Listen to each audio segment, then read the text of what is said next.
You really think you have a chance against us, Mr. Cowboy? Hey, motherfucker. What do you like to do? Oh, I don't know. Play chess. Screw. Well, let's play chess. They give off to Jonathan Taylor. Jump cutting his way close to the goal line. He's in there. Touchdown. I-N-D-Y. Jonathan Taylor. Wheeler finds Quan from the logo.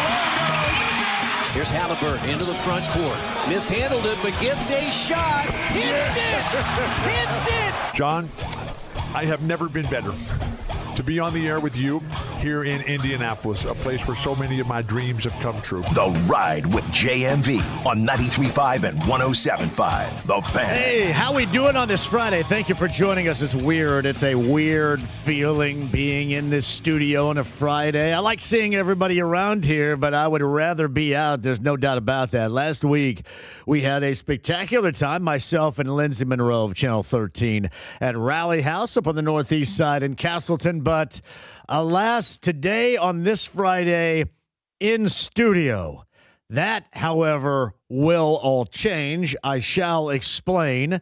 Weekend of sports where college basketball-wise you're going to be focused. I don't know where else you're going to be right now. This is going to be a period where we're going to need somebody to jump up and grab us. I guess for a couple of days, and it was odd to me. I understand when you believe somebody was wronged and it's a slam dunk, but all the pro Bill Belichick argument stuff, you guys going hard at Mike Chappell, that's weird. Is it not weird? Did he deserve to be? Yes, but I was shocked that it mattered to a lot of you around here as much as it did. Why did it? Are you like the Avengers of truth and justice? Or are you just finding a reason to be pissy about something? I think you guys were just finding a reason to be pissy about something. I think somebody just wants to shake their fist and be mad, and you're going to cross your arm. I'm mad. I'm mad about this. I can't believe it. I get the fact that the numbers stand alone. And I get the fact that the whole thing is probably jokish in terms of how they go about doing it. I got news for you, though. Most of the things that we have to recognize and follow through upon protocol-wise in life, we find those to be rather jokish. So the New England region reacting in the fashion in which they did, that didn't shock me. But people around here losing their mind. You guys going off on Mike? Why would you go off on Mike? That was weird to me. Hey, it's you being you. I'm just here to tell you that there are probably other things, unless you simply want to get angry about absolutely everything. There are other things out there that maybe you could save that venom and that vigor for that would be more interesting and more useful for you where you live than that. If you missed any of that conversation yesterday, Mike was on here, as he did in that article at CBS 4 and Fox 59, and he was defending himself. I think a lot of you guys just want to be pissy about stuff. Why is that? Can you explain? I never wake up in the morning and go, yeah, you know what? Here's my checklist of things I'm going to be mad about. I do have to go over things I have to talk about and maybe things I disagree with. I just never thought that the defense of Bill Belichick would be that high a priority on my list being around here. That was weird. You guys made yesterday a weird day. Thanks for weirding me out. That's from yesterday, and if you missed the conversation, whether you believe it or not, in his words, again, that podcast at 1075thefan.com. I saw this right before I hopped on. Tom Pelissero of NFL.com. The NFL informed clubs today it's projecting its 2026 salary cap in the range of $301.2 million to $305.7 million, which I think we know around here. Remember, we used to get excited about stories like this? Nobody gets excited anymore. Who gives a crap? And that is all attached to, all equates to results or lack thereof. Who cares, right? Nobody really cares. Alas, there you are. Now, granted, there's some ramifications that you're going to have to deal with. Certainly, if you're the Colts, those are numbers that you're going to have to, because obviously, top priority to me with the way this team is built right now, don't hold your breath on it, but the way this team is built right now, you have to prioritize Alec Pierce. Where else are you going to find your downfield threat for your injured quarterback right now? Alec Pierce makes somebody that doesn't necessarily have the strength and the downfield possibilities in the arm. He makes that possible because he can go up and get what is thrown down the field. True story. How often does that happen? You may not have that exceptional arm strength, but you can get it down there. You can put it in the general vicinity. And we watched a guy around here that has a cannon for an arm. But if you can't put it in the general vicinity, or better said, if you have somebody that can't go up and get it, then we all talk about how you can't go down the field, how you can't stretch the field. We have so much to talk. I know it wears everybody out. It does. It's weird. We're living in this world right now that is very reflective of how I look out this window and see the outside. It looks, sports-wise around here, kind of bleak. Now, I would remind you, especially if you're IU fans, you just lived through a level of greatness that nobody will ever see again. So if you're roaming the countryside with your sports arousal, then so be it. You should. But moving forward now, and I've discussed this with friends, on a personal level before, it was all going to be up to Purdue to hold up this level of interest on an elite level national stage. And hell, I don't even know if you can count on anything near that right now. One of the things I'm interested in this weekend is coming up on Sunday at 1 o'clock against a Crapwater, Maryland team. That is a team that you have to blast from the water. You have to extract the terrapin from its shell. True story. That's how bad Maryland is.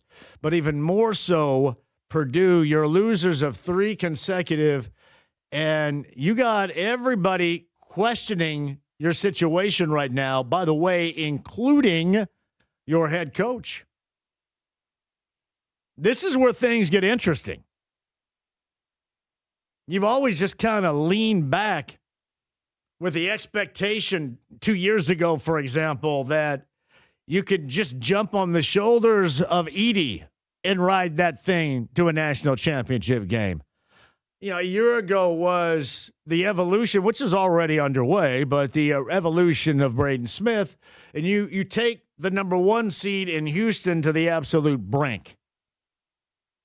If not for a late game mistake or miscue or misjudgment, then who knows what might have happened. But you took that team to the absolute brink.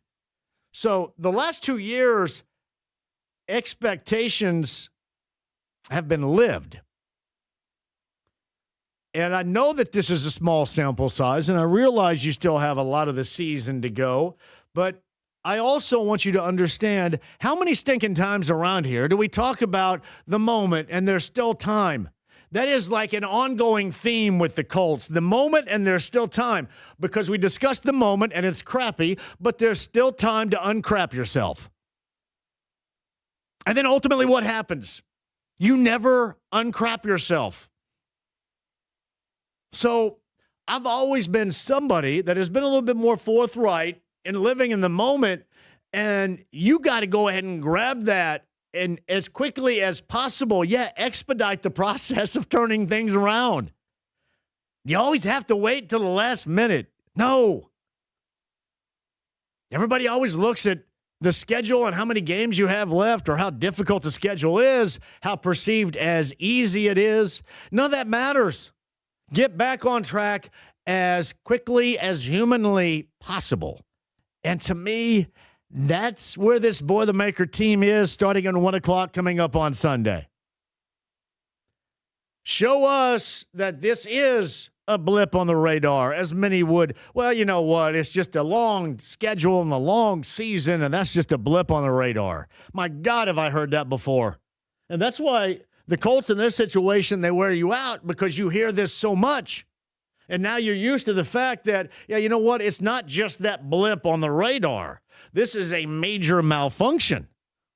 We start talking about DEFCONs. Not the good ones either. Not the 5s or the 4s, but the 2s and the 1s. Screwed. So as quickly as possible, even if you can't completely wipe the slate clean of the last 3, do what you should do as a team that you are, and the team that you're matched up against, albeit on the road in Maryland, do to them what you should do to them. It's okay sometimes for us to give it the eyeball test. We don't always have to be surrounded by a gaggle of nerds to figure out the analytics and how right or how wrong everybody is. That's what always drives me nuts with the Pacers. Now, the analytics of the Pacers, well, you absolutely have got to trade Benedict Mathurin. You got to go get a big. Well, who says that? I'm going to sweat. If I hear one more person tell me how they have to trade Benedict Mathurin, I'm going to tell you this. If this guy goes someplace and he kicks their ass, and I'm going to hold all of you guys accountable like you guys hold me accountable. I still have to hear about the Miles Turner stuff. And hell, I told you exactly what was going to happen to Miles Turner upon his exit. I might be completely right about this. If Karl Anthony Towns ends up getting dealt to Milwaukee and then Giannis ends up in New York, you could not be more right than me. And I said that last summer. I'm always apprehensive, even though you believe that you're going to get a top 3 selection, and that is your hope. You get inside that elite level deep lottery and you're able to flip it into that high lottery type of selection. I'm always apprehensive about getting rid of a dude that looks like that there is still a lot of that keg which has gone untapped. I guess I ought to have to ask you about this. And first, let me tell you this. I do think he's being shopped, and I do think that there is a belief that you have to go out and find yourself a big, and you can utilize that, and then you can make up what you're losing with Mathurin and get younger in the draft or whatever. And then we start talking about geekish timelines and dorky stuff, and I don't want to hear that. But that's what I think is going to be the process for the Pacers. However, is there anybody out there that looks at Mathurin and you kind of sit there for a moment and you wonder if we've seen it all and there's still growth that he could recognize? And what does that say if you're suggesting that maybe he realizes that growth someplace else? I'm sorry, this place has the future Hall of Fame head coach. This place has the future Hall of Fame coming back bigger, stronger, and faster like the $6 million man, Tyrese Halliburton. Why not here? Why would that not work here? And the reason why it gets me so interested is fairly easy. He has, I think, the type of personality that translates into raising his game. And he is also one of the more hardcore guys. He to me, and there's nothing fake about it. I think once upon a time when he got in the NBA, I think people thought maybe there was like a tough-ass fakishness going on. Yeah, he's not faking anything. That is how he's wired. That's how he is built. He doesn't give a crap about anything else but basketball. And I apologize beforehand if that is something that I truly do embrace. Somebody that gives not one crap about anything else. Like baking is far down the list of things that are comparable to how he cares about basketball. And my God, at that level, I think that matters. I think that keg has yet to be completely tapped. And I swear to you, if you're an advocate of getting rid of him and you're going, yeah, this is the right move, and he goes someplace else and he thrives and he lifts another team by virtue of what we're talking about right now, I'm going to make you guys wear it. Just like you guys make me wear it. That's coming. Just curious, though. Anybody believe what I believe, that there is still something we haven't seen there? I know I kind of sound like Boogie Nights right there when you're describing Dirk Diggler. I feel like I'm playing Burt Reynolds. I don't mean to sound like that. I just think that there is an untapped resource of Mathurin that we haven't seen. But the one thing that always puts him over the top with me, even in those bad moments, those moments where you can tell that Rick Carlisle on the sideline may not show it, maybe he does show it, is cringing a bit. He has an unwavering love and a single-minded focus about his craft. He doesn't give a crap about anything else but hoop. I admire that. We'll discuss that over the course of the afternoon. NBA trade deadline is coming up next week. We shall see if the Pacers do or think about doing anything. I saw Tony East actually send this out in social media on X a little bit earlier and asking Rick Carlisle that. The quote in response from Rick was, I tell you this every single year, I don't think we're going to do anything. Paraphrasing. We shall see if that is true. IU coming up this weekend, too. We'll see if IU can play off of that Purdue win. It's kind of weird. So IU is on the outside looking in, according to Joe Lunardi, in his NCAA tournament field. And by virtue of that win over Purdue at home on Tuesday night, they have vaulted themselves in, I think, to the Final Four. Not the Final Four itself, but the Final Four teams in. Still a lot of the season, no, famous last words, a lot of the season to be played. But this West Coast trip is going to tell a lot about this team. IU goes out to Southern California. No Don Fisher today, but Zach Osterman, the star who covers the Hoosiers in all capacities, will join us coming up a little bit later on. We shall discuss that. All right, what else do we got? We got Mike Wells of ESPN Radio. Is he locked in for sure? For sure. For sure. Oh, man. We're not going to get any last minute I'm bailing out of here call or anything like that? Sweet. So we'll talk to Mike coming up a little bit later on. High school and collegiate schedule with Bob Lovell, who's going to join us coming up, per usual, on a Friday at the bottom of the hour. Butler and Georgetown, that's at Hinkle coming up tomorrow, 11:30 a.m. That's Nick and Mark on the call right here on the Fan. They'll tip that bad boy up at noon. You know, it's funny. We get a lot of opportunities when the Final Four is in town, and it is. So I think they're trying to send my show out to the slam dunk and the three-point shooting contest. It's been a while since I've been out there and done my show live at that event. Can anybody remember one of the players, and I had a bunch of players on at that time, but one of the players that came on with me, this was a different radio station, but this was when West Virginia was at the absolute top of the list. I mean, hell, the Celtics coach was a part of it. John Beilein was the head coach. They were as fun as hell to watch. And maybe the most noted of that particular group, that team, and maybe a 2-year era they had in Morgantown with that basketball team. One of the better conversations I ever had, and I believe now he may be a school teacher, maybe a PE teacher. Anybody remember the name Kevin Pittsnoggle?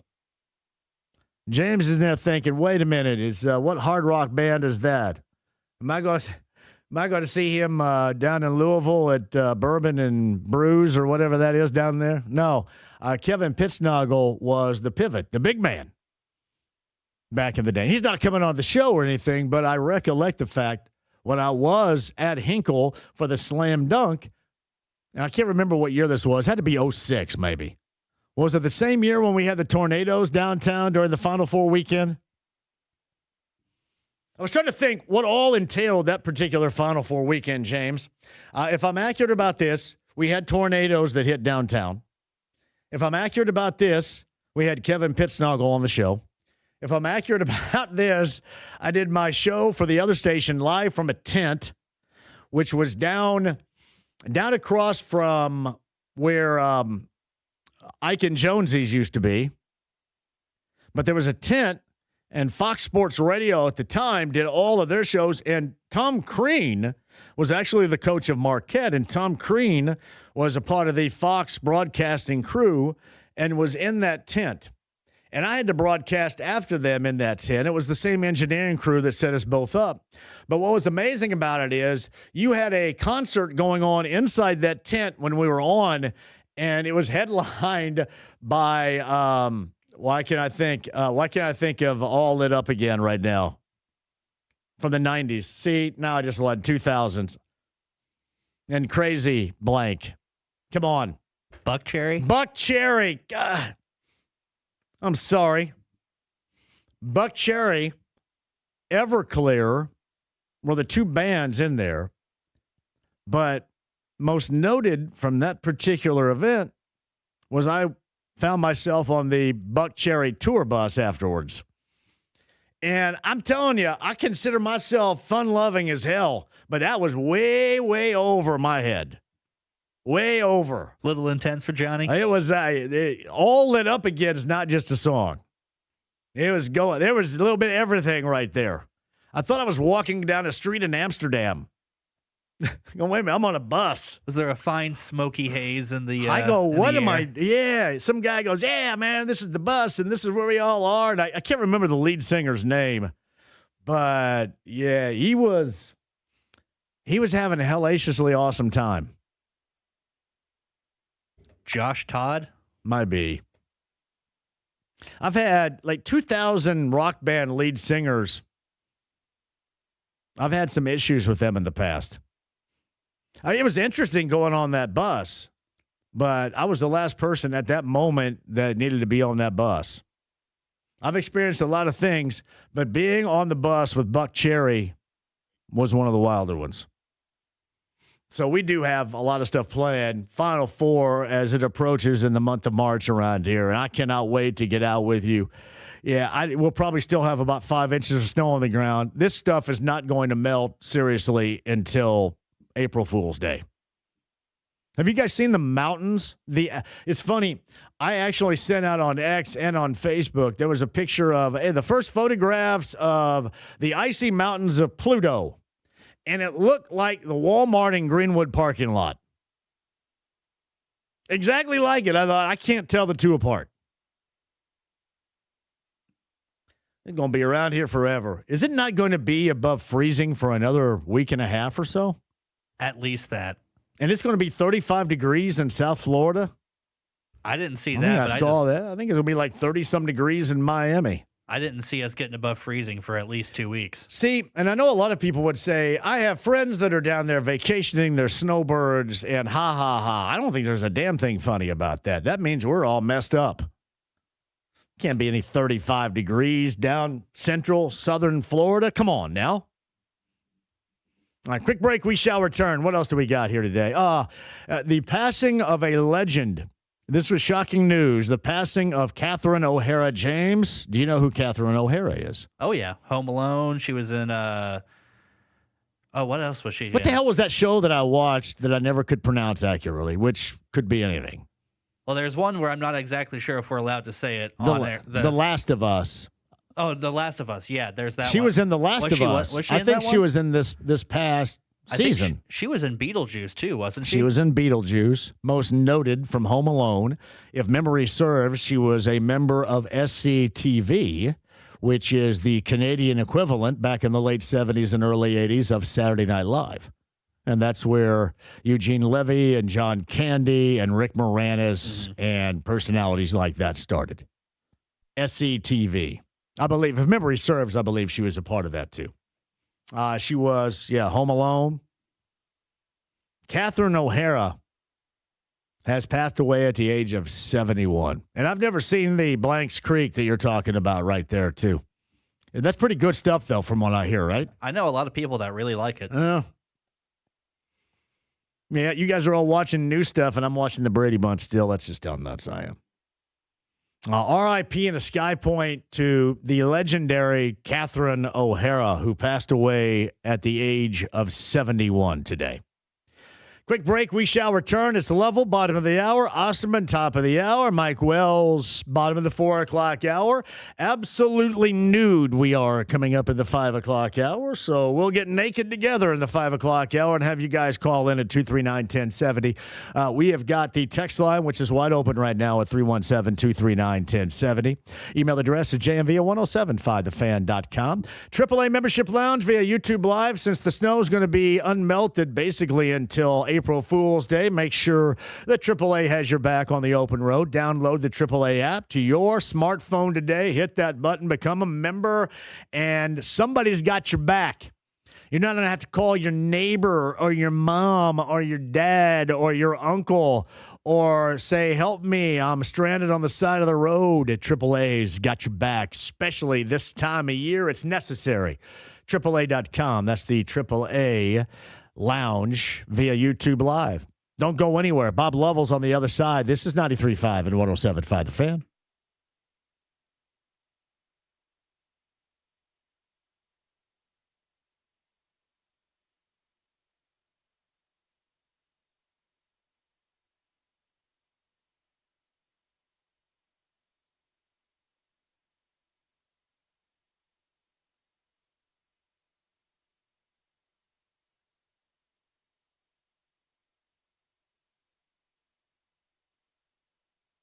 I got a great idea for you. Evidently, the open house yesterday, from what I've gathered from Thomas and the gang at Premier Weight Loss, went fantastically. There are so many other things you can get involved with. Now, obviously, the major focus at PWLindy.com is your weight loss journey, and I want you to get started today. I actually was up there today, and I met Adam, a big-time listener and a caller to the show who has lost 50-plus pounds now and has taken my recommendation with Premier Weight Loss and feels spectacular, looks spectacular. You can too. If you've been a bit apprehensive about getting started, don't be. Fire it up now with great deals and get started on that weight loss path today at PWLindy.com. And much like Adam, tell them I sent you. Hey, ask about the other things they have as well. I am doing it too. The electronic toning mechanism.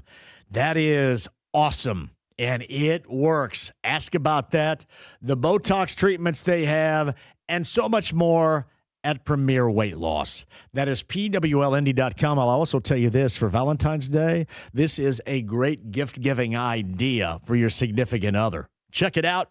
Log in. Get started on your weight loss journey today. PWLindy.com.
Hey, shout out from me, JMV here with Big Red Liquors, powers the JMV takeover every Saturday night, B105.7. We're going whatever coming up tomorrow night, 6 until midnight.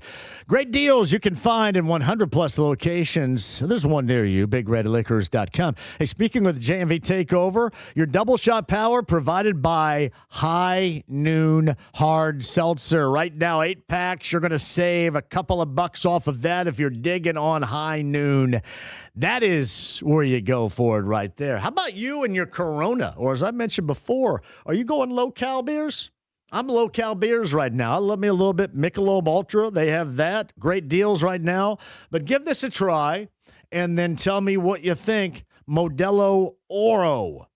90-calorie beer for those of us that are watching the figure right now. 24-pack cans, $5 off.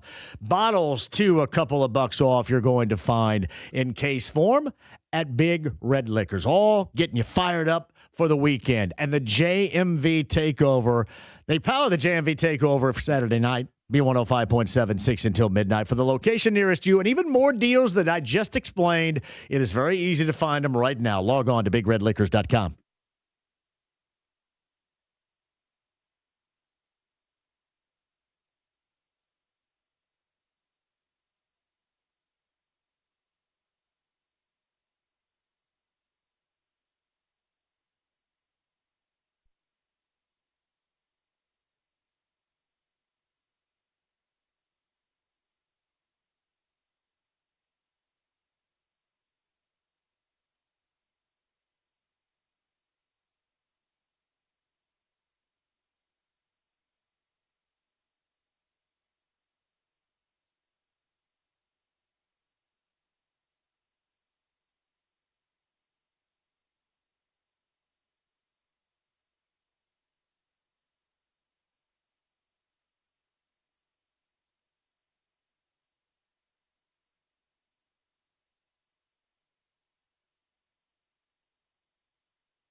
The Ride with JMV. Smokey, this is not Nam. This is bowling. There are rules. 93.5 and 107.5. The Fan.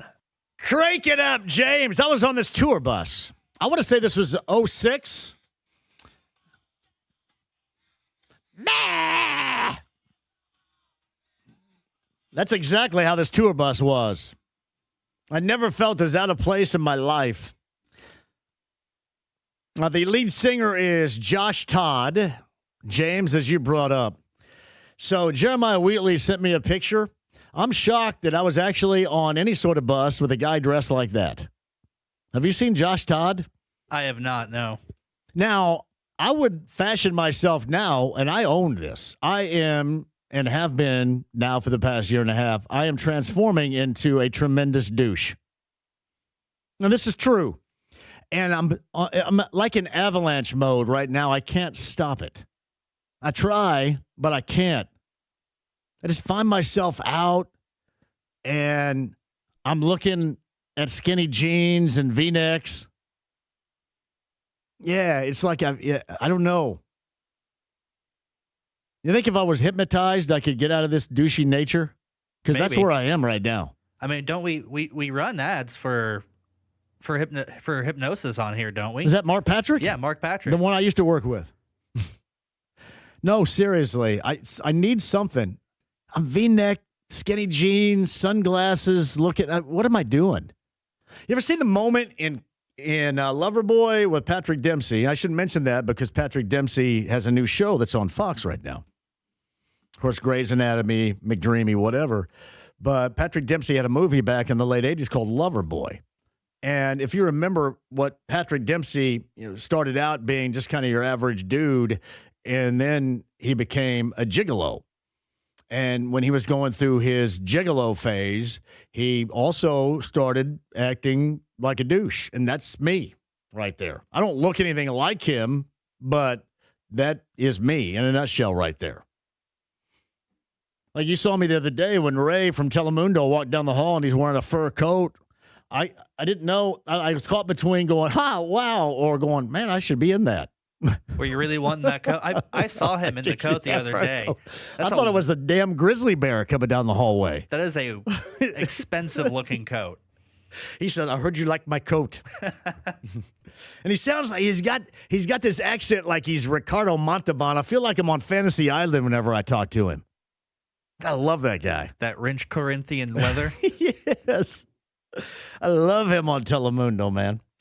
All right, back to that in just a second. But, yeah, more Buck Cherry stories coming up. But Josh Todd is the lead singer of that. Your calls and a little bit more of the insight to that as well. Yeah, you're right, Steve. Dempsey also turned douchey in Can't Buy Me Love.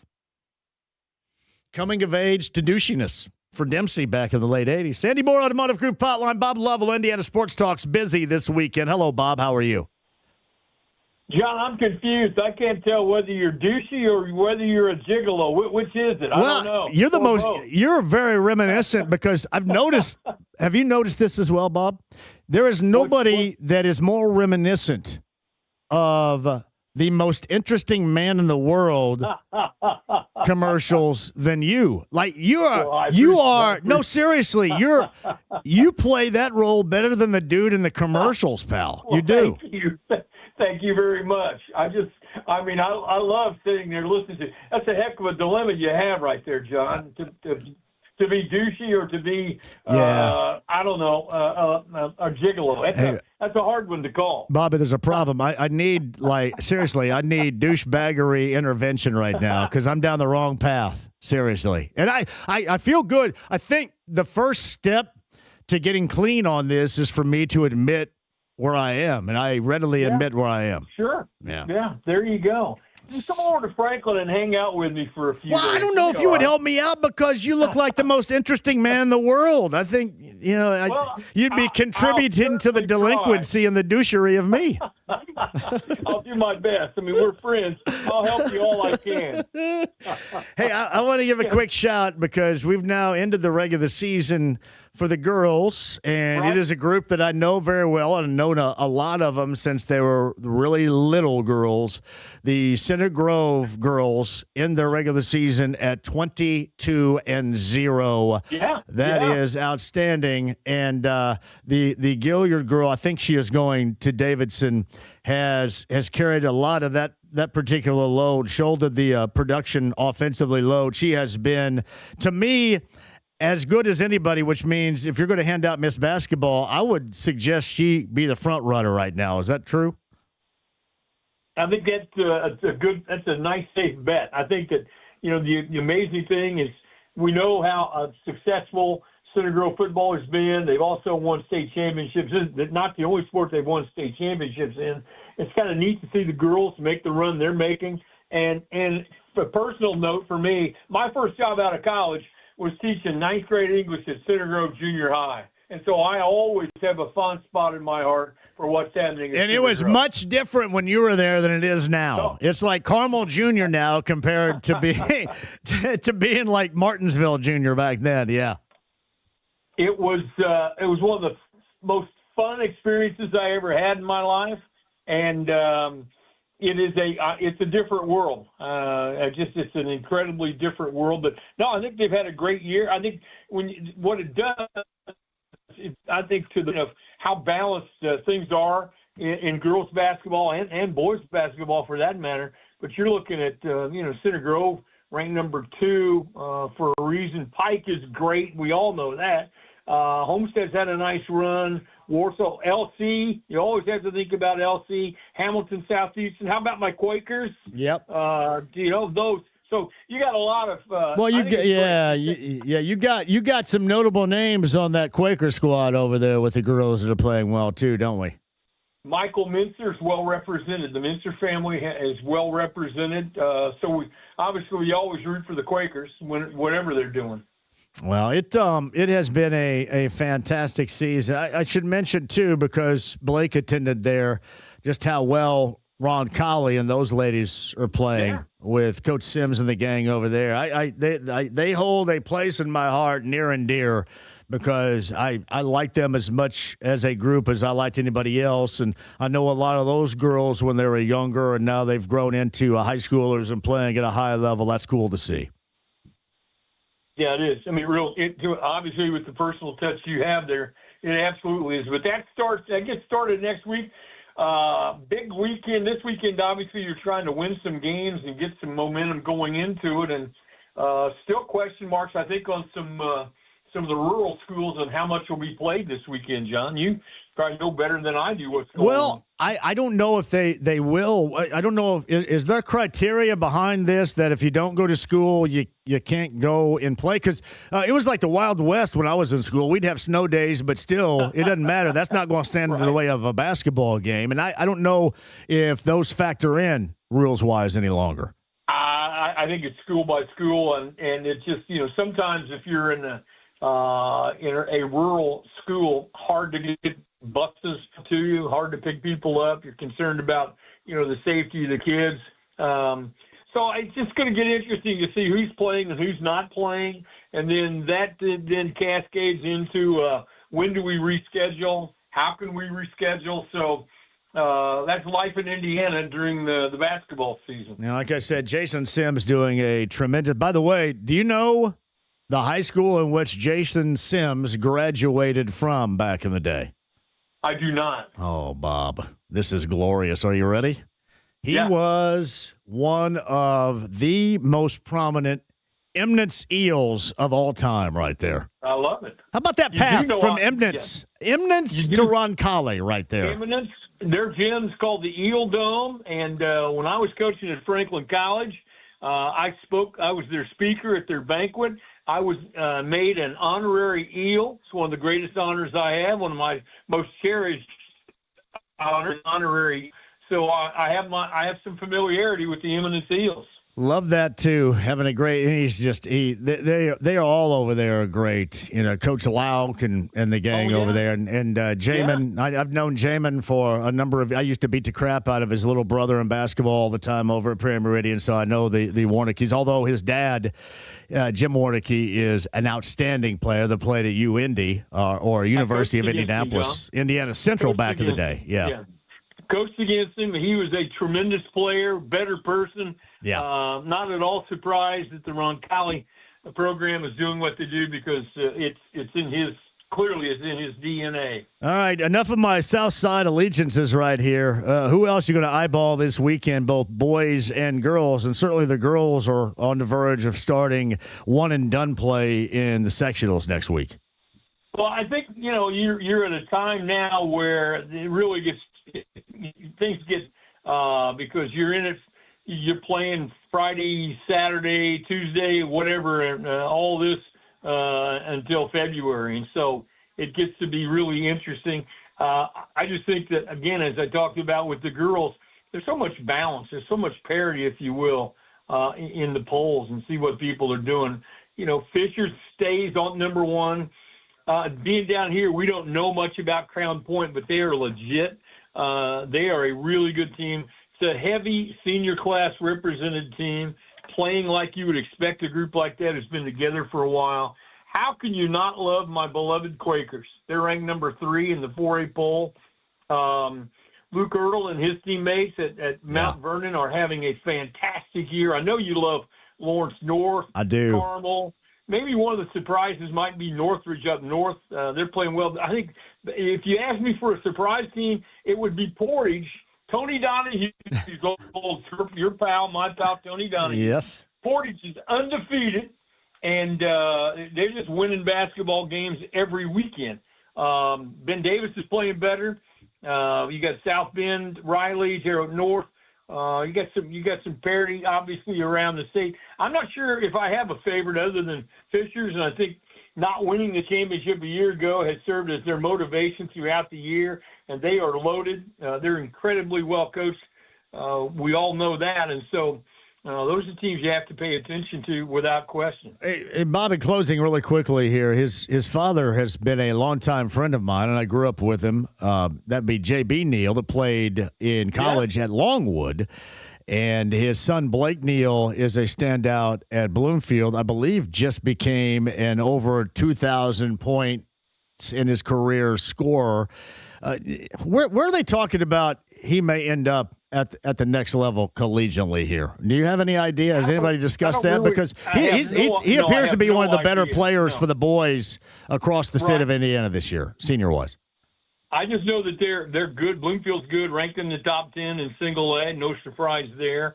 The problem is single A is in that part of the state's incredibly difficult. So I don't know where he's going. And I wish I knew more. I've let you down again, and I apologize. It's all good. Well, we'll do our Blake Neal research. Do that next week, and then catch up with me next Friday. Okay, buddy? The question is, though, I've got to figure out how we can help you stop being such a douche.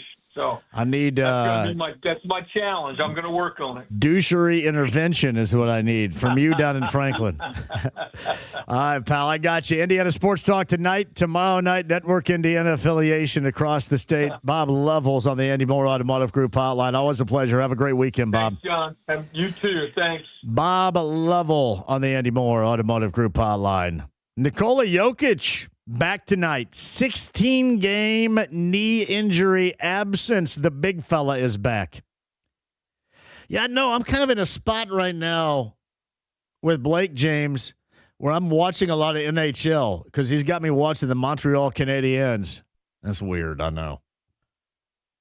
I'm watching center ice, I think is what it is. We have center ice with all the games every night. But we don't get, like, the Canadian teams are covered by TSN, and we don't get those. We only get the opposing broadcast. So I was watching the Avalanche and the Canadians. But the Avalanche, the former Quebec Nordiques, were playing in the Nordiques gear last night, which anybody out there that loves old school gear, that is at the top of the list. That is like Houston Astros worthy, Buccaneers creamsicle worthy of greatness. Yeah, look up the Quebec Nordiques gear. It is outstanding. And shout out to Blake, who got himself, when he was in Denver, somehow he goes from Miami to Denver because of the weather, coming back home, got himself a Nordiques jersey because that is the former Avalanche right there. But it is, that baby blue's badass right there, isn't it? That is pretty nice. It is nice. The Quebec Nordiques. Quick one, we'll come back. We got top of the hour, Zach Osterman. Is he already out there or still here? I believe he's still here. Still here. Zach's going to talk about this. The Manning Award goes to Fernando Mendoza. What Archie Manning of the Manning Award had to say about the race. That and Mike Wells coming up at the bottom of the 4 o'clock hour from ESPN Radio. Don't go anywhere. 93.5, 107.5 The Fan.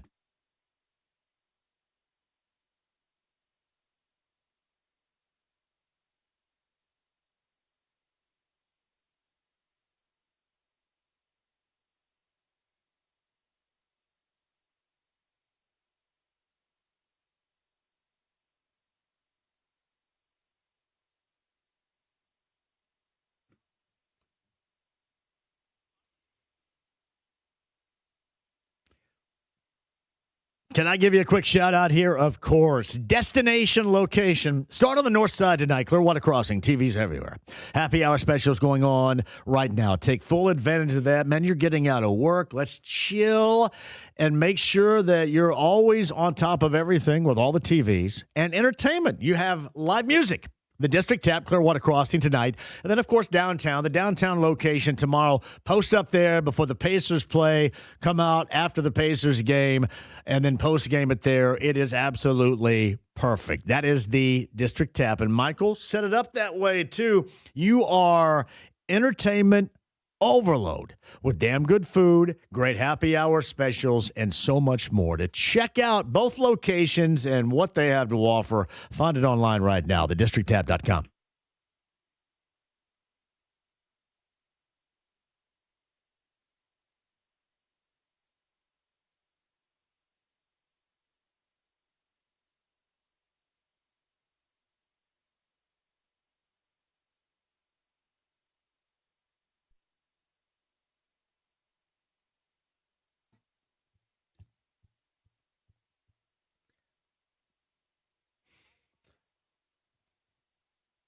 Hey, John here for Big Red Liquors, powers the JMV Takeover, Saturday night, 6 until midnight on B105.7, 100 plus locations.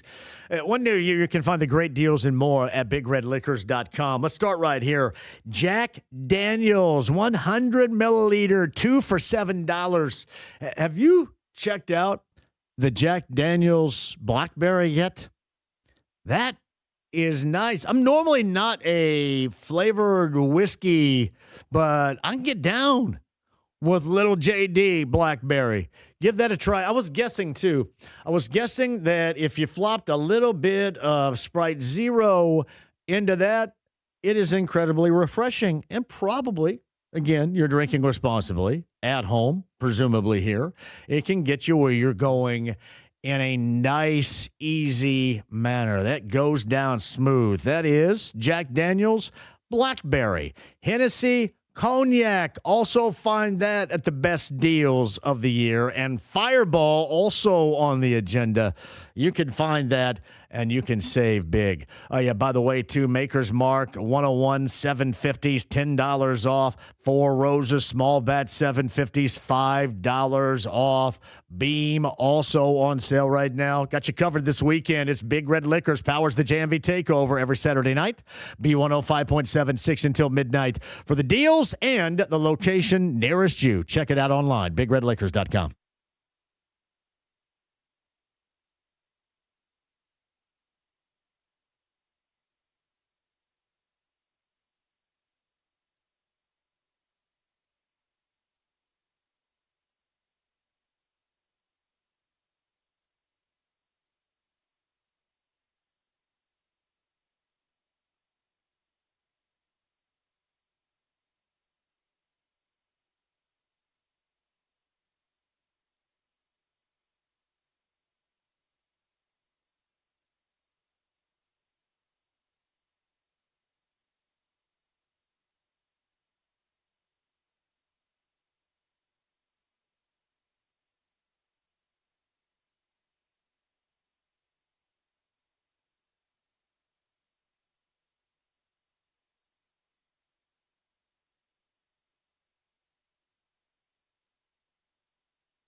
The Ride with JMV. I got nowhere else to go. 93.5 and 107.5. The Fan. Damn right on that, Richard Gere. JMV. This is for the text line, 317-239-1070. Hold on a second. I am fooled by this lead-in right here. Any guesses at all? That's unusual. This is Ozzy Osbourne. It's Perry Mason. I haven't heard this stinking song. What year is this? 95. I'm going to play that tomorrow night. It's a really good song. That's a great intro right there. I mean, I would have got it, obviously, when he started singing, but, man, that lead, that's a badass lead right there. Oh, yeah. That's I'm pretty sure that's Zach Wilde right there. Zach Wilde, shout out. Perry Mason has to be played from the late, great Ozzy Osbourne coming up tomorrow night of the JMV Takeover. Quick shout out, too. This was sent to me, and this is one of my favorite places. I have not been there in a while, but I used to be there all the time. West 56th Street on the inside of 465. In fact, probably less than a quarter of a mile from 465 on 56th Street and half a mile from the Colts complex. Have you ever been to the Boathouse? I love the Boathouse. So many friends I met at the Boathouse. Once upon a time, I sat there doing my show, and I blank you not on this. This was notoriously a spot where former Colts offensive coordinator Tom Moore hung out. After practices and stuff, he would sit at the bar and drink wine. And he never, and I don't blame him, he never really wanted to come on with me. But I would sit right here, James, and literally on the other end of the table, Tom Moore would sit there and drink a glass of wine. The Boathouse, 20th anniversary. And I know a lot of you out there, much like I do, you love that place. We love the local places like this. And the Boathouse is one of those. Is there a place around, James, that you wish was still here that has since closed? And that hasn't closed. Obviously, the Boathouse is still here. Last recollection for me, it's still here. But is there a place that is no longer with us that you wish was still here? The one that comes to my mind isn't even here. It's down in Orlando where I used to live. It's a great sandwich shop that I think unfortunately closed during COVID, but they were, Manzano's or something was their name. They were amazing. I'm thinking more of the bar angle here. I can't believe we have moved forward at all.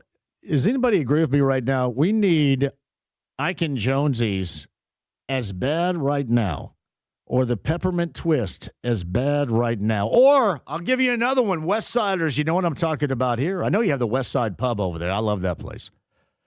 Crafty Cognies or Hoosiers. Those four places we need now more than ever. I would suggest that. Where we all are right now, especially where most people that can't break out of the doldrums, can't get away from the phone and the social media, have to get out, spread the wings a little bit, sow some wild oats. Those are four places that are drastically missed, especially now magnified in our climate. Just saying. How long has it been since they closed down? Crafty Cognies was probably back in the 90s. Peppermint Twist was back in the 90s. Ike and Jonesy's in the last 10 years, probably. And Hoosiers probably goes back to the 90s as well. It's been a long time. We need those. Those were fun-loving joints right there, brother. Definitely predate me a little bit. The latest award for Fernando Mendoza has a familiar ring to it. We'll explain that. We'll talk to Zach Osterman on the other side, who covers the Hoosiers. Mike Wells of ESPN Radio, bottom of the hour. Rascal Flats tickets to give away. My suggestion, my advice, you stay put. 93.5, 107.5 The Fan.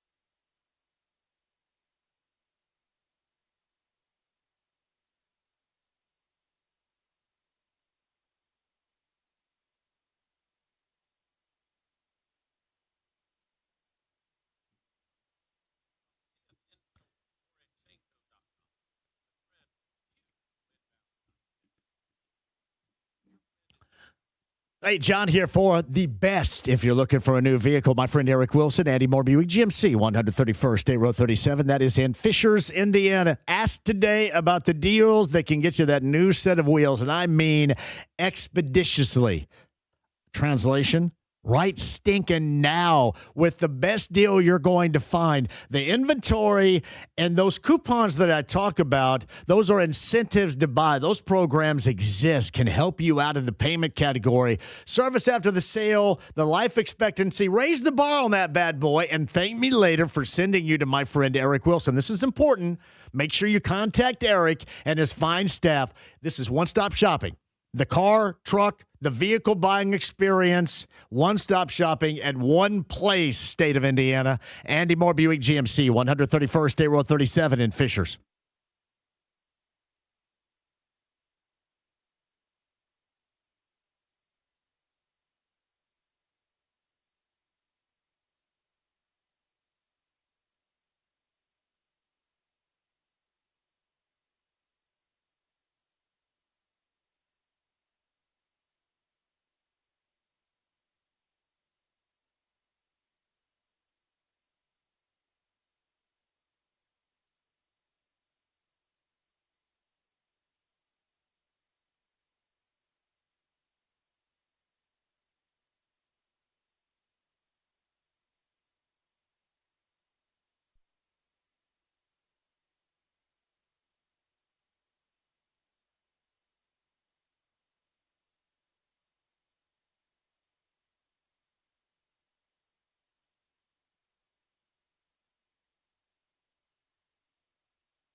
The Ride with JMV. You take drugs, Danny? Every day. Good.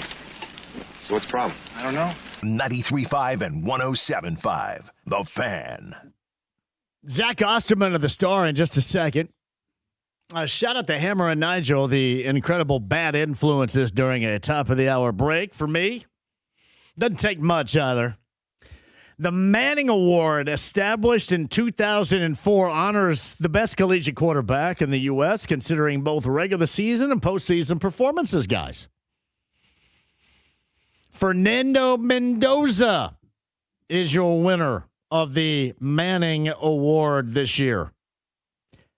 Archie Manning on the award given out to the IU quarterback. Quote, "We had a great group of quarterbacks in college football this year. I'd like to tell you this was close, but it wasn't." Archie Manning on. Fernando Mendoza. Manning Award winner. I mentioned, too, IU-UCLA coming up tomorrow. That's 93 WIBC. Pre-game show begins at 4. That tip time is at 5 o'clock. I got a lot of other stuff to get to coming up in a minute. I'm going to give you, in particular, Jalen has been just climbing up my rear end like it has a ladder about the Indy Ignite, and I'm all for it. So, Jalen, this is most specifically for you, some Ignite love coming up on Monday's show with a local touch, James, on Monday's show. Everybody's going to be incredibly happy. On the Andy Moore Automotive Group hotline from the Indy Star, he covers the Hoosiers down in Bloomington. Zach Osterman is with us. Good afternoon. Happy Friday to you, Zach. How are you, buddy? I'm pretty good. How about you? Great. The Manning Award, the quote from Archie was pretty good, was it not? Regarding the whole competition, they had a lot of quarterbacks and they were good, but the contest itself was just not that close. Yeah, and I thought you could tell it meant something to Fernando Mendoza, too. He wasn't disparaging the Heisman or anything, obviously, but I think you could tell it meant something to him, too, that this was an award that took into account the postseason. That I think that means something to Mendoza, the idea of the overall body of work. I mean, it not to get overly into it, but he's talked about his background, having to fight his way up to more opportunities when he was young. He didn't get to play for a state title his senior year in high school because of COVID. He was at a program at Cal where he kind of had to scrap, for 6 and 6 in back-to-back years. He and his teammates obviously did really well to sort of have the success that they had. But I do think, I did get a sense that an award that sort of encompassed what he and his teammates accomplished all the way through the season, and then obviously also, I think for any quarterback, an award named after the Manning family is just going to mean a lot. I think it was kind of a what was in the most Fernando way imaginable. He sort of described the national title as the ice cream, the Heisman Trophy as the whipped cream, and the Manning Award as the cherry on top of the season.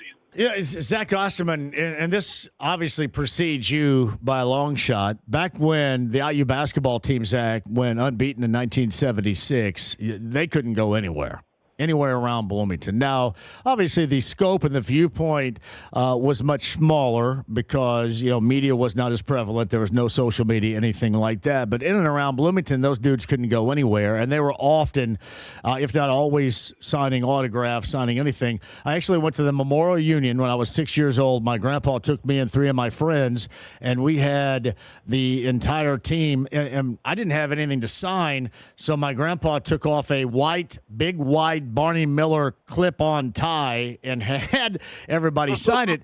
And I bought that to Quinn Buckner before because Quinn Buckner was initially hesitant to sign it because they weren't supposed to sign clothing like that. But he went ahead and did it.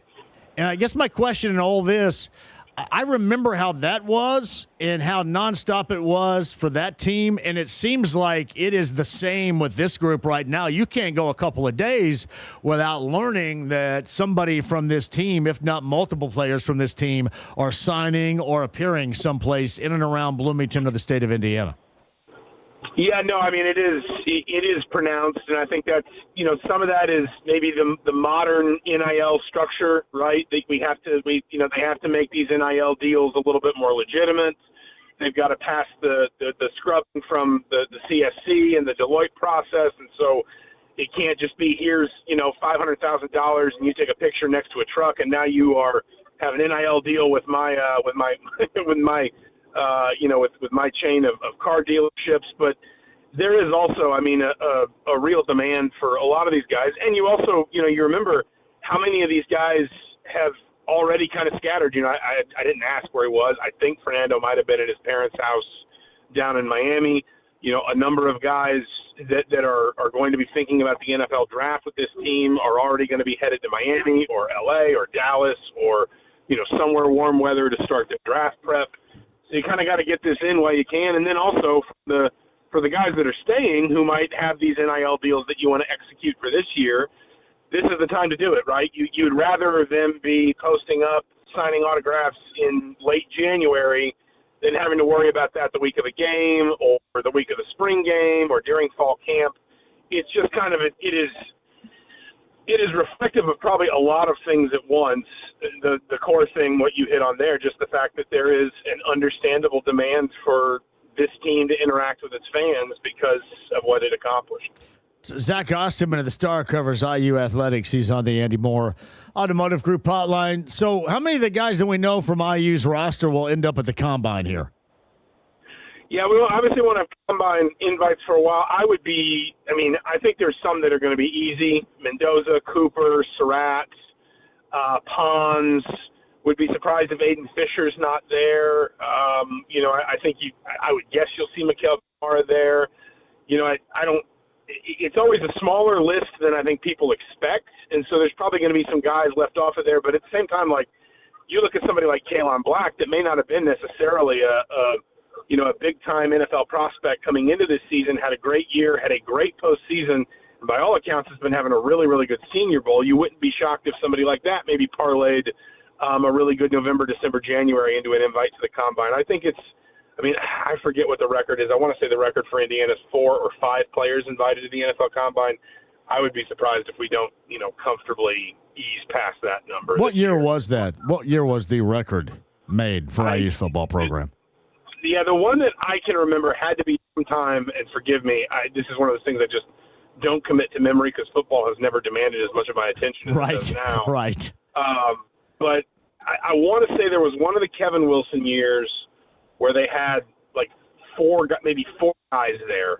And that was probably as much as I'd ever really known. They had a decent showing last year. I think they had a couple guys. Of course, Curtis Work was kind of the big one, and he winds up getting drafted and hanging on with the 49ers. But it's going to be different this year. And the other thing is going to be different this year. And this sounds simplistic, but it is kind of another one of these just little moments that you sort of add up, like all the other ones that we've, and not even counting like the Rose Bowl or the national title or the Heisman, but all the other that the first time Indiana's number one in the country or the first time they beat number one, Indiana's probably going to have the number one overall pick. And the player that is going to be getting the most fanfare, the most attention at the Combine, is going to have one of the largest crowds gathered for him. Like, that's not something that's usual for Indiana either. So it's not just quantity. It's also potentially quality as well. Zach, I'm curious about this. Very unfair question coming off of the obvious euphoria of the national title. And I don't know if you can really quantify this in any means. This is just strictly opinion. But where would you slot and or rank the IU football program now compared to where they used to be? Where are they in the hierarchy now? And I'm just talking about the way this college football landscape plays out. I'm not talking about the past 10 years ago or whatever, but where do they rank right now as far as a football program collegiately compared to those around them? I don't think it would be too much to say they're one of the 10 best programs in the country right now. And there's some things that they don't have. There's some facilities concerns that would be very difficult to address given just like as much as anything else, Indiana's geographic footprint, right? They're not going to suddenly add 40,000 seats to the stadium. There's not an ideal place to build a football facility, never mind the fact that, like, they've got other things they need to spend their money on right now. But I think Indiana has shown, first of all, there is the Kurt Signetti of it all, that you have one of, if not the best coach in college football. And if you have that is kind of the alpha and the omega. but you've also shown the ability to break down maybe some of the conditions that we used to perceive as holding Indiana football back, recruiting ties, where you go get your talent from. Indiana has built what is, I think at this point, pretty clearly a robust and effective NIL plus rev share setup. Are they the richest roster in the country? No. But I don't think they want for much in the way of roster resources. Like, I have a suspicion, and I don't know hard numbers, so I'm going to wimp out of actually giving them to you today. Forgive me, maybe have me back on here in like 6 months, and I might have a firmer idea of whether or not I'm right. I have a suspicion that we might get to the end of next season and find out Indiana outspent some teams that surprised us on their 2026 roster in college football. And then the other thing that I would throw into this stuff, and I know that like a lot of this stuff used to feel a little bit like a phony war, and there's an extent to which maybe it still does, but like it is not lost on the Big Ten that Indiana had the highest average per game viewership of any team in the conference this year. It is not lost on the Big Ten that they went out to Pasadena and there were 75,000 Indiana fans in the stands, that in, that 93% or whatever of Mercedes-Benz Stadium was Indiana fans, that Indiana fans outnumbered Miami fans in Miami. When we have conversations about stuff that fans don't really want to care about, and I understand why they don't, because they just want to watch the games, they want to cheer for the players, they want to see their team win. But when we start having conversations about stuff like unequal revenue distribution and private equity in college sports and, how are these TV deals going to get broken up and who's going to get the bigger seat at the table and what's going to happen if conferences contract again and all that stuff, Indiana added a lot of weight in not this year but last year, a really short space of time, to its overall profile as not just a football program that has shown it can win some games and obviously win a national championship, and that's brilliant, but also a fan base, an institution, a donor base that can put its money, its eyeballs, its ticket shares where its mouth is. And that, again, Ohio State's always kind of exist out on its own. Michigan's always going to kind of exist out on its own. But in all seriousness, in the modern landscape, when we have to acknowledge that we have ripped up a lot of the old conventions and a lot of the old institutions that sort of told us what this stuff meant and who was good and who should be taken seriously and who was elite and whatever else, we've torn a lot of that down. Where's the gap from Indiana to Oregon right now? Where is the gap from Indiana to Penn State right now? And those gaps can grow again, don't get me wrong. Indiana's got to sustain it. Indiana does not just get to arrive here and sit on its hands and nothing changes forever and I. But it's not just that Indiana won the games. It's that Indiana is making a dent in TV numbers. It's making a dent when the Big Ten looks around and say, who's buying these tickets? Who's spending money on this sport? Who is making us money? Who is building our brand value? And again, I know people don't get excited about that, but you'll get excited about it when teams start to fall back, and you're not one of them. And I think that sort of in parallel to what Indiana's achieved on the field in the last 2 years, I think Indiana has really opened some eyes in college football to what it has grown into from a brand perspective, and I wouldn't underestimate that. Zach, I used to think universally in collegiate athletics that this format now with NIL is not sustainable, financially speaking. And I kind of wonder about IU's situation, and I wonder if I was in – and I said this maybe 2 years ago.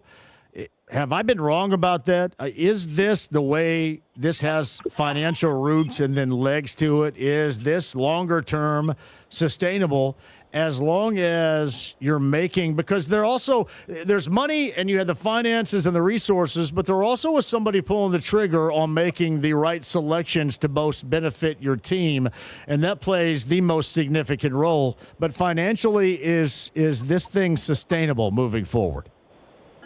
I think at least for now it's sustainable enough for Indiana to keep competing. And you're right, like the start and the end of all this is, do you have the right people identifying the talent, acquiring the talent, and then, we're saying developing the talent. These Fernando Mendoza at the end of this year was not Fernando Mendoza at the beginning of this year. And then, he said as much today.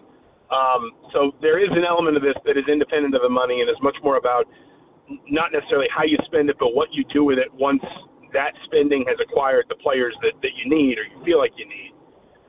I do think Indiana's got a really good, robust setup. Obviously, it is more rev share driven now, right? That is, that's the money that is coming from the school. That is not going to change. Indiana will always fully fund revenue sharing, just like I suspect every Big Ten program will. Indiana is going to give increasingly a healthy amount of that to football. I don't think it should be lost on people. I know people like to talk about Scott Dolson being a Bob Knight manager and all that. And Scott Dolson has an immense amount of affection for IU basketball. I'm not suggesting he doesn't. I would just also point out, he's been chair of the Big Ten ADs committee. He's worked in he's been chair of the, I believe in particular, he was chair of the subcommittee that dealt with television contracts and all of those considerations. He understands how this stuff works. He understands what's paying the bills, where the money's coming from, and therefore where the power and political influence are going to be in the future. And I don't think it's lost on him how important football success is. In fact, I know it's not. And when you couple that to an NIL setup that, and I don't want to drag everybody into it too much now, we are moving away, though, from the collective setup, the model of just give money to a collective, it pools it all into a big pot, it splits it out, it pays it to the athletes, and we just call it NIL, and it's really more like 80-20, just paying athletes versus 80% paying athletes, 20% actual money they're earning for their work. Now you've got to do stuff that, at least for the moment, satisfies the clearinghouse and the Deloitte fair market value process and evaluation process a little bit better. It really helps, number one, to have a lot of corporate partnerships, which, of course, Indiana does, with Learfield, with Coca-Cola, with Adidas. These are entities that can help set up these kinds of opportunities. Indiana had multiple players sign on with Adidas, as an example, this year.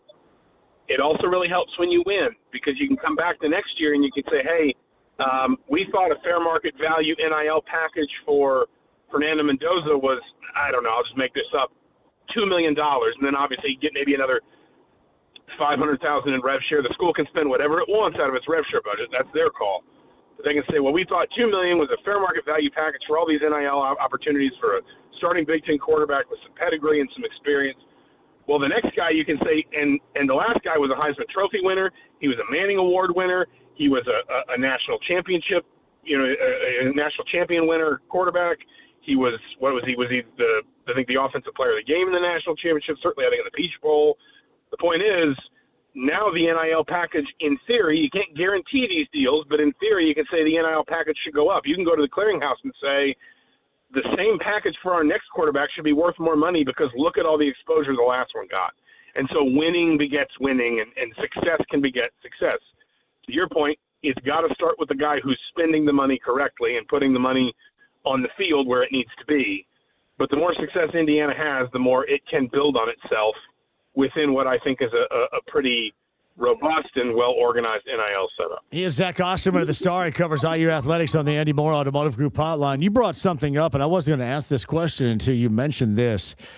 With the success, obviously, of the national championship team and the interest we have seen with this team in the last month plus, do the IU folks, do they believe that the stadium isn't big enough to hold the level of interest they have right now? You brought that up as far as the stadium size a little bit earlier. Is that now matter? Whereas I don't think we ever thought that would matter. Yeah, I mean, so listen, renovating Memorial Stadium has been kind of like the next big capital project for a while now. And, Scott Dolson, like any AD right now, is not going to have quite as much sort of leeway to engage in capital projects because you're spending so much more of your money annually on rev share. That is just, it's baked into the equation at this point. And again, I'm not trying to bore people too much, but a lot of what's stressing ADs in college athletics right now is they had put so much money into these capital projects, and like any major capital project, just like when you buy a home, you tend to buy it on debt, and then you're paying debt service for 15 or 20 years. And there's a lot of athletics departments out there that had a debt service number that looked affordable until you told them they had to carve a $21 million hole into their budget for revenue sharing. And suddenly they're more worried about how they meet those debt service obligations in 3 years, in 5 years, in 8 years, and so forth. And so that's why a lot of capital projects have started moving more slowly. Indiana is attacking Memorial Stadium in phases. The first one just completed last year where they renovated a lot of the concession areas. They tried to provide some added premium seating. They certainly tried with personal seat donations and some of those premium seats to add more game day revenues themselves. I talked to Scott Dolson about this a few weeks ago because they distributed a survey to fans around, was that maybe between the Big Ten championship game and the Rose Bowl? It's all blurred together on me now, forgive me.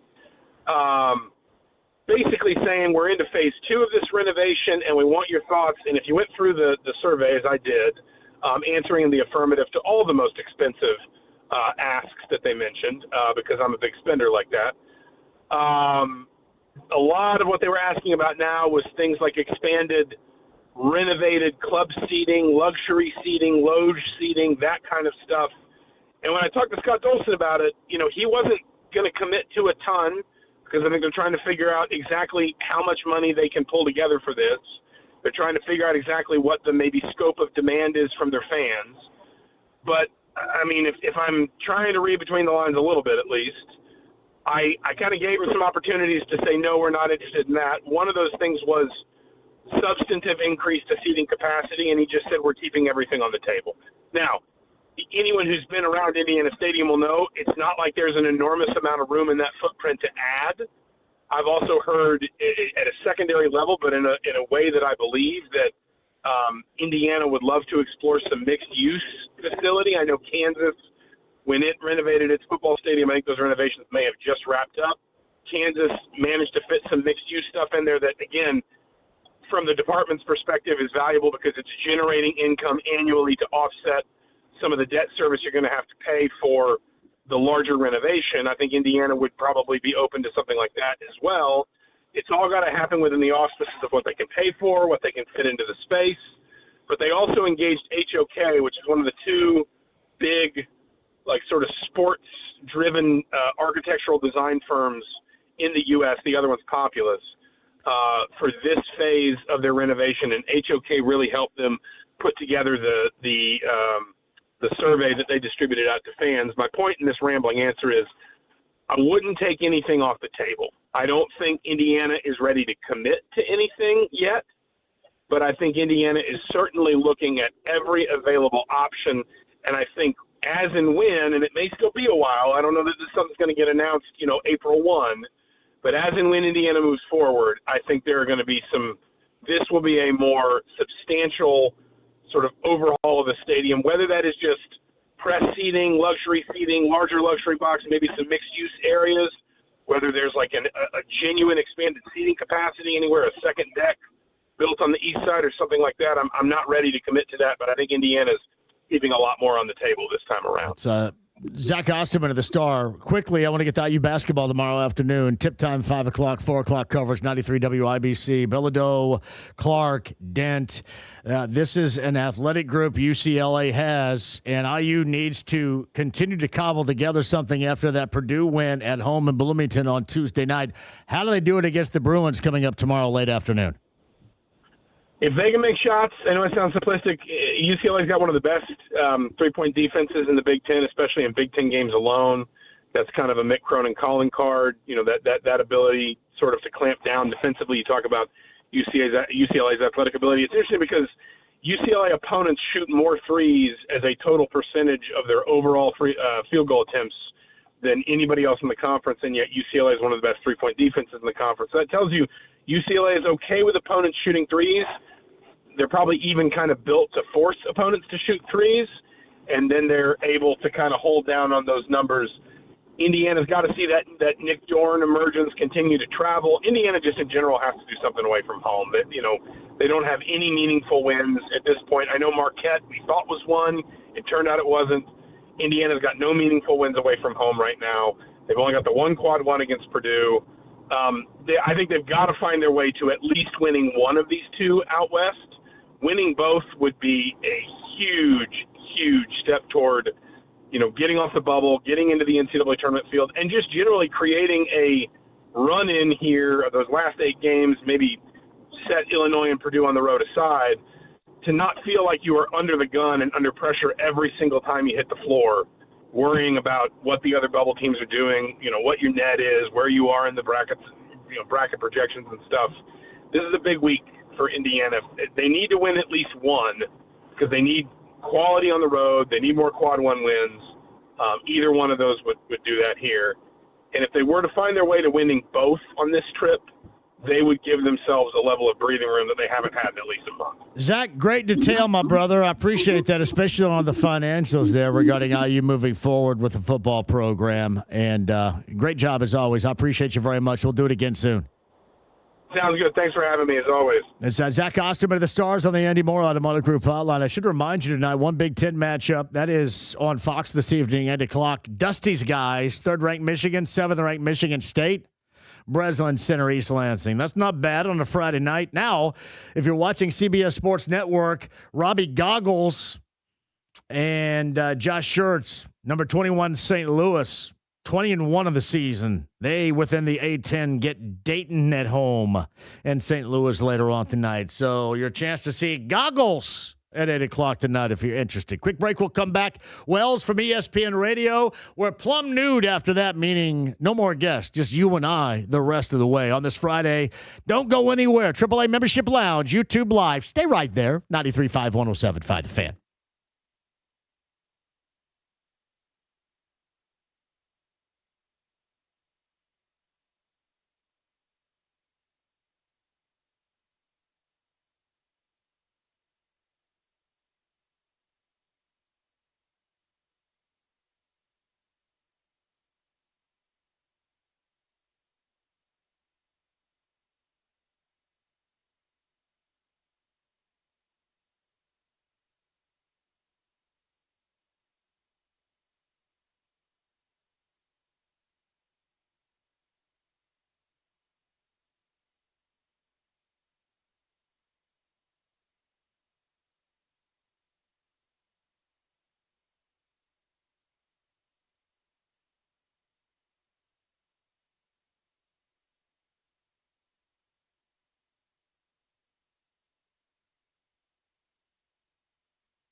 Hey, Johnny, for Big Red Liquors, powers the JMV Takeover Saturday night. That's tomorrow night, 6 until midnight on B105.7. And great deals. The Twisted Tea Family 12 packs. Get $1 off on that. Who's still digging on Busch Light? You guys like that? Hey, back in the 90s, we would love Busch Light Draft. 12 packs, you're going to save on that. Michelob Ultra Zero 12 packs. That is NA selection right there. Non-alcoholic brand like Heineken bottles, $2 off for a 6-pack. I mentioned this too, both Modelo and Michelob. We're talking about great low-calorie beers. You know about the Ultra Superior, or I should say, the Superior Light Beer Michelob Ultra is. That's their catchphrase right there. Great deals on Michelob Ultra and Modelo Oro, 90-calorie beer. If you're watching that aspect and enjoying the weekend, make sure you make that stop at Big Red Liquors. 100-plus locations, state of Indiana. There's one near you, the Red Hot Deals, the Speakeasy, which means you can find out what is on sale and what you can find easily. Do that and the location nearest you online, bigredliquors.com.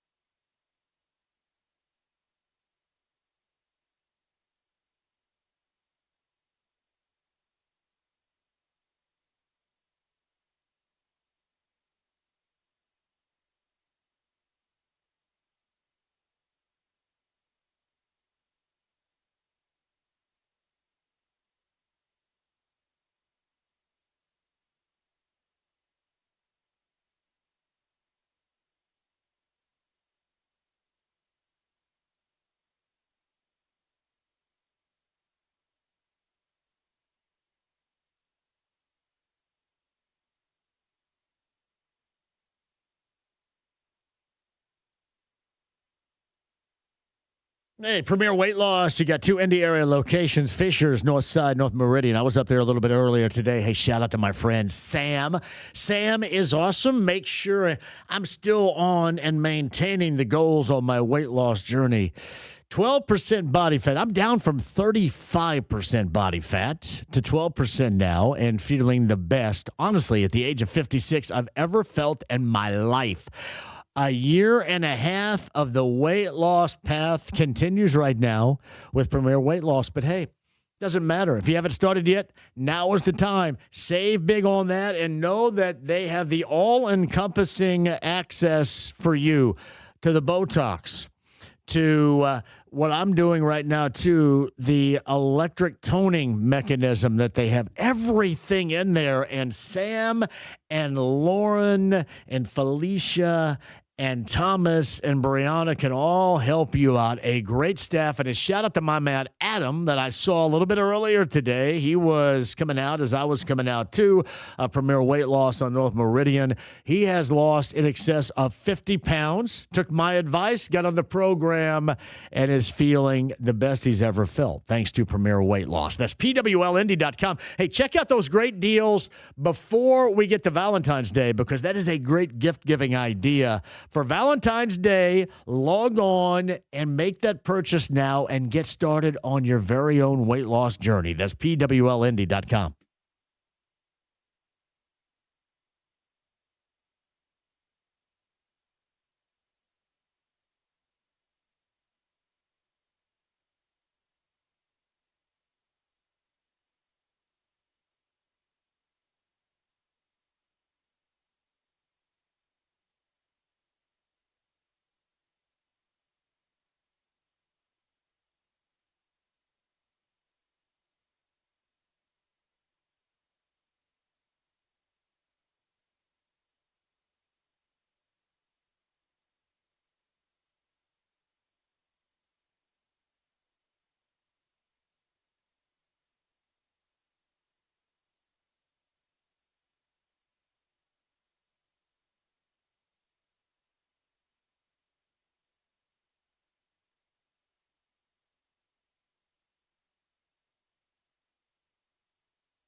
The Ride with JMV. It's Jim Perry. Now talk to him, damn it. 93.5 and 107.5. The Fan.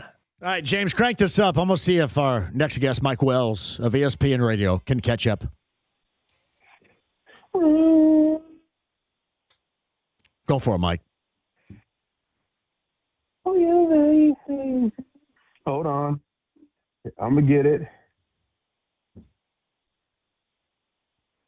Meeting in my bedroom.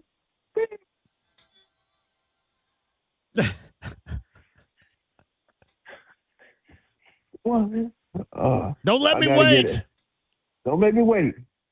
Hey, Mike. Okay. I like songs that get right to it. That gets right to it.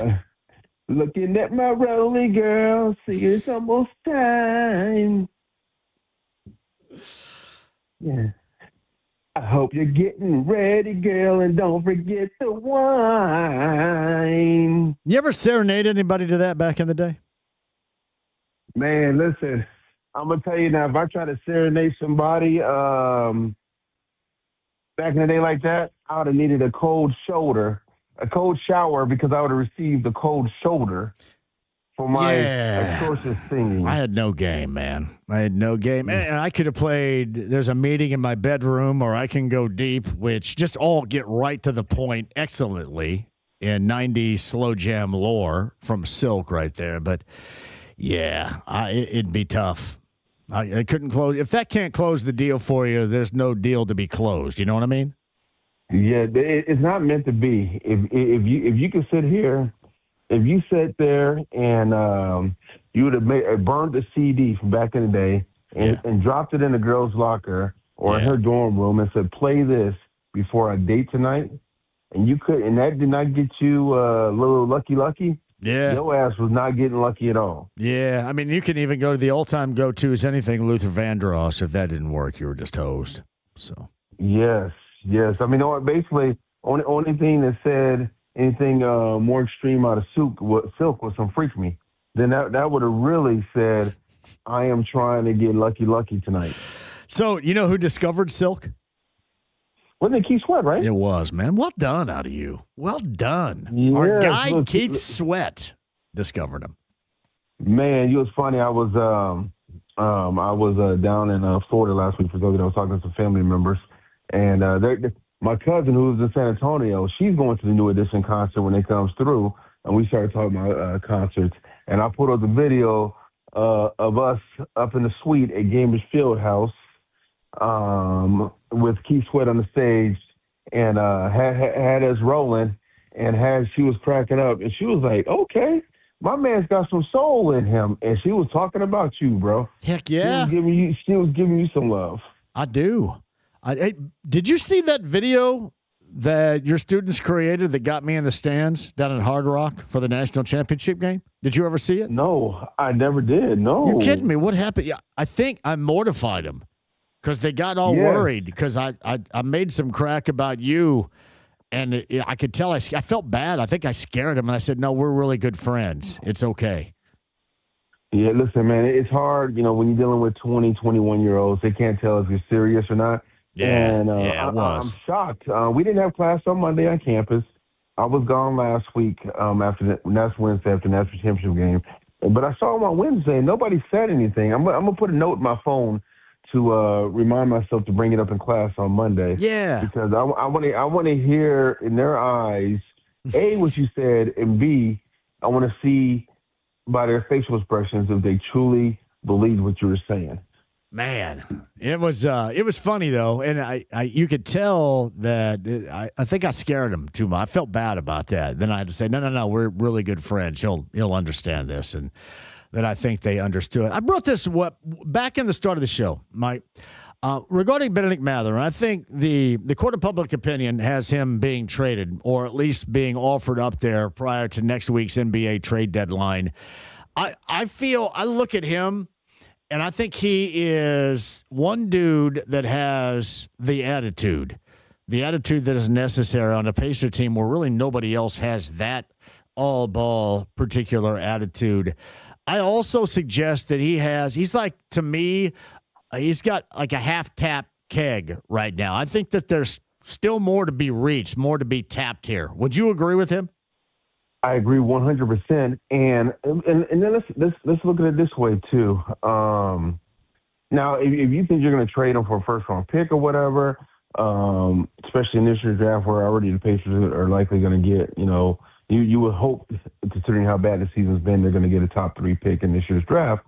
You want to sit here and say, okay, Mathurin is a piece of whatever draft pick we bring, high draft pick we bring in next year, along with the return of Tyrese Haliburton, along with Pascal Siakam, and you're hoping that this is just a one-year hiccup because of Haliburton being out, and he's a piece that can help the Pacers catapult themselves back up to one of the best teams in the Eastern Conference. You got to think long and hard about that, or does Chad Buchanan and Kevin Pritchard look at it as Mathurin's averaging almost 18 points a game? He's going to expect to have an even bigger role next season now that he's kind of taken off a little bit. That is the dilemma, or the thought process that the Pacers front office has to think about is, can Mathurin handle settling back into a role where, it's going to be Pascal and Haliburton, and then Mathurin is the third piece of that puzzle. It's interesting about this group, too, as many of the accolades that can be given about the trades they have made, the selection process has not really matched that in levels of success here. So essentially you are rolling the dice, even if you are fortunate enough to get a high elite level draft selection. coming up in June, you're still rolling the dice. And I tell you, there would nothing that would drive me more nuts to see Matherin go over and then blossom into what we thought he could be someplace else.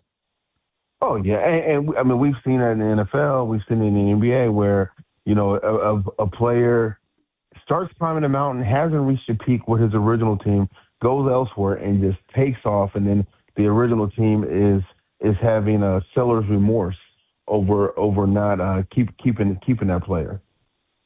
I look at it also this way. Mike Wells of ESPN Radio is on the Andy Moore Automotive Group hotline. I just think you need somebody like that. He is, Mike, essentially all ball. And that's all he cares about. He's just out there to play ball. He doesn't care about anything else, and you could tell that in his reaction. And I think when he first came out of Arizona, a lot of people thought that maybe that was a bit fraudulent, maybe that was a bit made up, but that's how he is wired. That's how he is built, and I think that's necessary to have on a high-level team. And you look at a future Hall of Fame coach, a future Hall of Fame point guard, I would think he would be in the best situation right now to see all of that come to fruition as opposed to shipping him off because you don't really know and you're thinking you have what is necessary coming up as a high draft selection. Yeah, and man, I wish I could sit here and disagree with you on what you're saying just to make this more entertaining so we can debate. But no, that I'm in 100%, 2,000,000% in agreement that if I'm the Pacers front office, I am not getting rid of Matherin. And you're right. In a day and age where, and not just the NBA, but just professional athletes in general, where it's, I say 90% playing, and then there's a 10% image. You want to worry about your image. Matherin is not that guy. You gotta have it. Every team needs that pit bull. And before fans go crazy and start thinking I'm cuckoo for what I'm saying, is that's what Ron Artest was. I'm not saying Benedict Matherin is a Ron Artest, but Ron Artest, until he decided to focus on his rap music when things kind of went haywire here back in 05 for him, he just cared about simply playing basketball. He didn't care about his image. He wanted to get out there. He wanted to score when he could. He wanted to lock down the other players' best, the other team's best player, no matter the position. And you need that. Can you tell me who else is even close to being the type of dog like Benedict Matherin on this Pacers roster? Yeah, I would agree with that too. But what do you think? What do you think the issue is? Why would people? Is it just how much he's going to cost, or what might this be? Is it the fact that you don't believe in any of the starting big man prowess? Thus, you feel you have to go out and try to reel somebody in.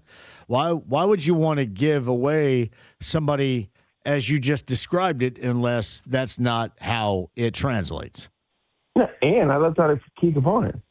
If I'm not mistaken, he's still in his early 20s, 22, 23 years old. So, man, there's a lot of basketball, a lot of youth remaining in Benedict Matherin. So it is definitely a sign of giving up. If you're going to get rid of a guy who is still in his he will be 24 years old in June. Why the hell would you want to give up on that? And he's not a problem. It's not like he's causing problems in the organization either. Trade deadline's coming up next week. We'll see where the Pacers. Is there anybody else on that roster you would try to move, like legit, like guys that you can get something back in return? I guess it would depend on what you're trying to do. I don't see anybody else on the roster that you want to move right now where you're actually getting back something relevant in return, if that makes sense. Yeah. I don't see anybody. Hey, I got to ask you this, and I'm sure with the topic of discussion, I'm going to shift gears and talk about the Super Bowl coming up. Not the Super Bowl, but the NFL.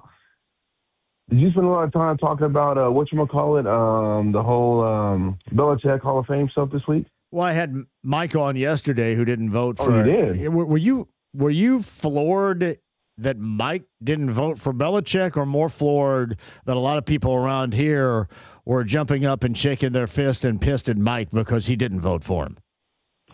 I'd probably say, and I say this with Mike Chapp, I love him to death. I'm more shocked he did not vote for Bill Belichick. I know he wrote the piece, and he wrote the piece explaining it, and so which, you know what, I give him credit for standing up and becoming the second Hall of Fame voter to speak out on it and stuff. But it's Bill Belichick. I mean, one of the greatest coaches in NFL history. The guy won almost 10 Super Bowls. He coaches behind us, and now people are going to say, well, he had Tom Brady at quarterback. Well, you got to freaking Phil Jackson had Michael Jordan. Yeah, he had Michael Jordan. He had Kobe Bryant. He had Shaquille O'Neal. If you want to win, you got to have great players. And Bill Belichick was fortunate to have Tom Brady, and he deserved to be in the Hall of Fame. It should not even be thought about. While I agree with you on that, I also I think a lot of the local around here outrage is just people being outraged about being outraged. Seriously, do you really care that deeply about Bill Belichick? And I think you get a lot of fraudulent, just people that wake up and want to be pissed, and that's just their general occurrence on a daily basis. You got people who want to get on social media and scream and holler and use it to get their own. They use it for own self-gratification to get their own attention. That's what they want to do, yell and scream on social media and make fun of the local, find a way to make fun of local media. It's comical off of it, because the reality is when in this state, you talk about the Patriots, nobody wants to get the Patriots credit, but if it's going to help get attention, people want to go ahead and talk about it. So Mike Wells of ESPN Radio is on the Andy Moore Automotive Group hotline. Good to have you back, man. Let's do it again before the Super Bowl next week, too. Yes, and people don't have to switch tomorrow night back and forth. They can have you on a JMV take over the entire show. I'll be on ESPN Radio Sunday night from 10 p.m. to 1 a.m. So I'm looking forward to that. And hey, yes, happy belated birthday to my girl Lady, man. Lady Lou is living it right now. Does she have a car waiting for her yet? Yeah, there's a VW Bug in my driveway right now, and I really don't want her driving it. So we're gonna have, unbeknownst to everybody that has decided that she's going to have that Bug, I've got different plans. Hey, and I'm gonna tell you right now, follow the way that I did with your girl Layla Wells. Give her a car that's got almost 170,000 miles on it. So when she accidentally bumps into something, hint, hint, hint, you're not worried about it. Or when the kid says, "Hey, are we gonna take care of this little dent right here?" And I said, "No, there's a reason why you got a car that's been paid off and has so many miles on it, because we're 2 months into the driving excursion, and your favorite member of the Wells household, yes, in a non-snow situation, had a little fender bender already." No, she didn't. Don't tell me that. Let's just say in a game of block and charge, the mailbox stood its ground and took the charge. Oh man, the mailbox. And I say that because I love my baby girl to death, and people always say you're always complimenting your kids, but I gotta let people know that even my kids make mistakes, and I swear she's gonna be so mad that I talked about this on the radio. Well, we can go through a laundry list, a scroll of mine one of these days. All right, brother. Hey, You got it. I'll talk to you next week. You got my best to the fan, man. Thank you. All right. So Mike Wells of ESPN Radio with us. We've got a practice squad connection between Central Indiana and the Seahawks, James. Do you know this to be true? I am unaware. You'll have to inform me. Is there anybody out there that knows what I'm talking about? A practice squad for the Seahawks connection between the Super Bowl and that team and Central Indiana. That on the other side, and more of the Matherin stuff if you want to do that in a completely nude 5 o'clock hour. Not because we're stripping down, but because no guest, and it's all me and all you. Nude 5 o'clock hour. 93.5, 107.5 The Fan.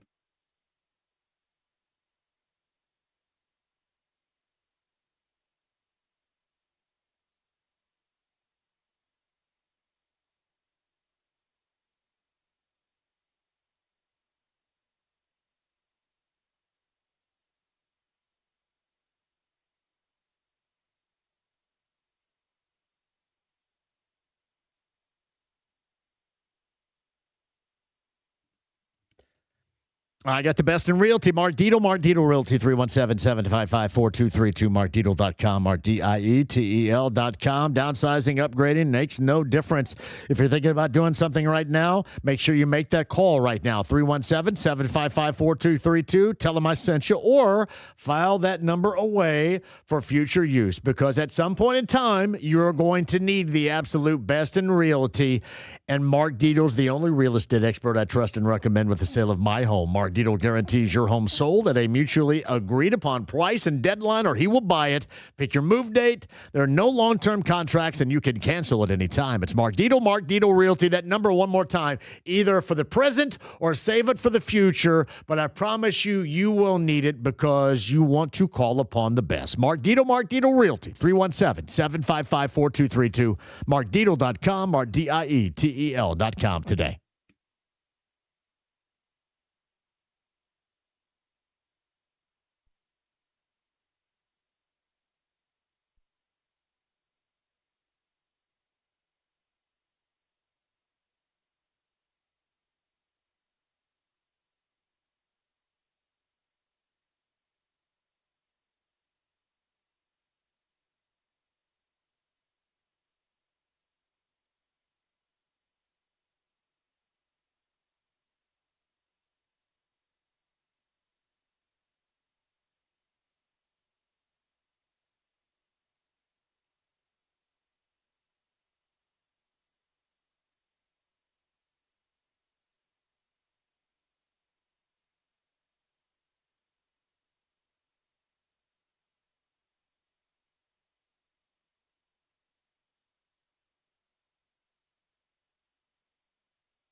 The Ride with JMV. Well, not really. I felt it on my leg. Come on, I don't want to see it. 93.5 and 107.5. The Fan. All right, from New Pal High School, James. New Pal, Indiana. Maxon Hook. Now, let's make sure he's still in the practice squad of the Seahawks. But I've got multiple people suggesting that Maxon Hook of New Pal is a part of the Seahawks team on the practice squad. He was signed back in October. The former Toledo Rocket, so somewhere Sarah out there is really excited. And I think played at that point in time in the secondary at Toledo with Quinion Mitchell, who is the outstanding cornerback for the Philadelphia Eagles. Maxon Hook, safety, James. So this is where James normally produces this show. This is where I'm going to leave it up to you, my friends, those in Hancock County, those from the Southern Hancock School District. Somebody give a shout to Maxon Hook and get him on the show next week. We'll talk to him. What the hell? We'll give a little bit of love because I know that you look at any relatables or connections with Seattle and with New England and the Super Bowl coming up a week from Sunday, and it's few and far between. Let's do this. I'm going to leave it up to you guys in New Pal to make this happen. My friend Doug, I know Doug is over there. He probably knows this dude too.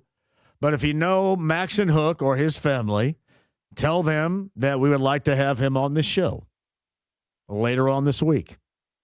And then somebody out there, if you know Babyface and his family, say, my God, JMV's been trying for 25 years to get his ass on this show. While you're at it. No, seriously. Max and Hook, New Pal. Have at that, please. We got that. We got a good matchup in the Big Ten later on tonight. Friday night, Big Ten, Michigan State, Breslin Center, not bad.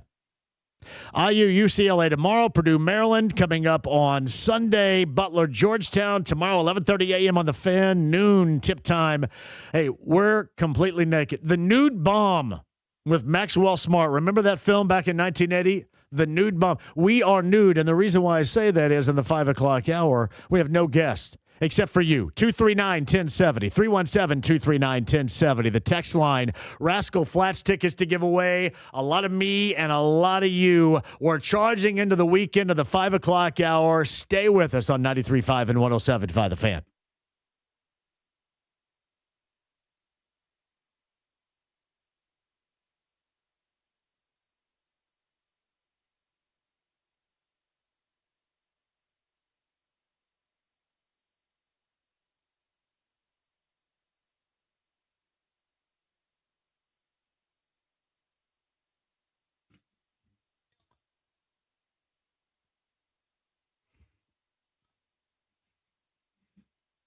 You got to check this out and check this out right now. A couple of reasons why extreme cold temperatures can compromise your pipage.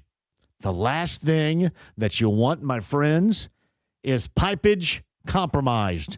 Problematic across the board. Incredibly expensive across the board unless you go with the absolute best in plumbing.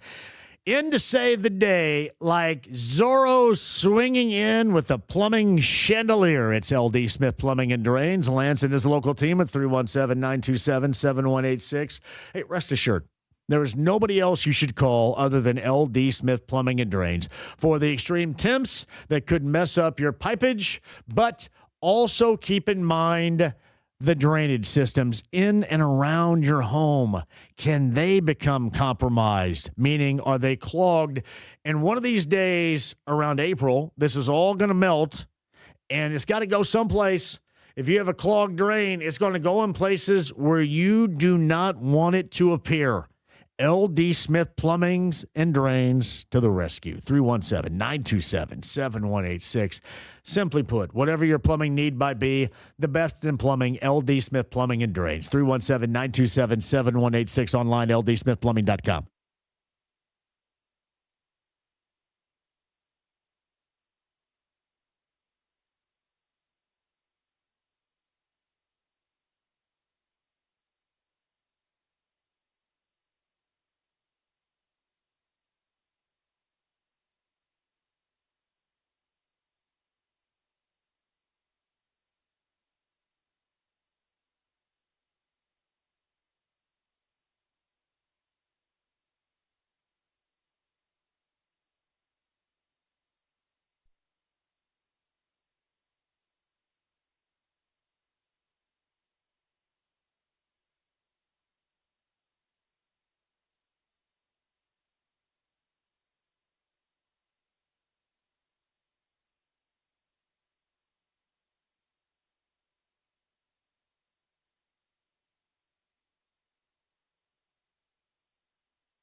The Ride with JMV. But I'm a genetic freak, and I'm not normal. 93.5 and 107.5. The Fan.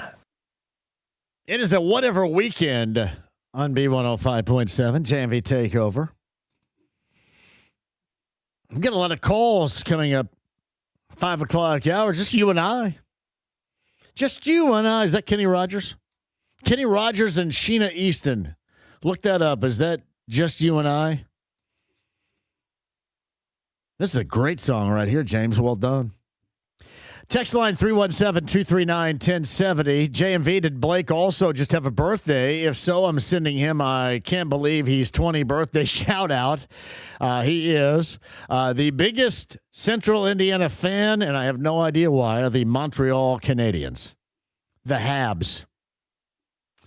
Thus, I've been watching a lot of that stuff recently. I can't really tell. I like it, but as far as talking about it on here, I know you guys don't, not that you don't like it, but you don't really care that deeply, so I stay away from it.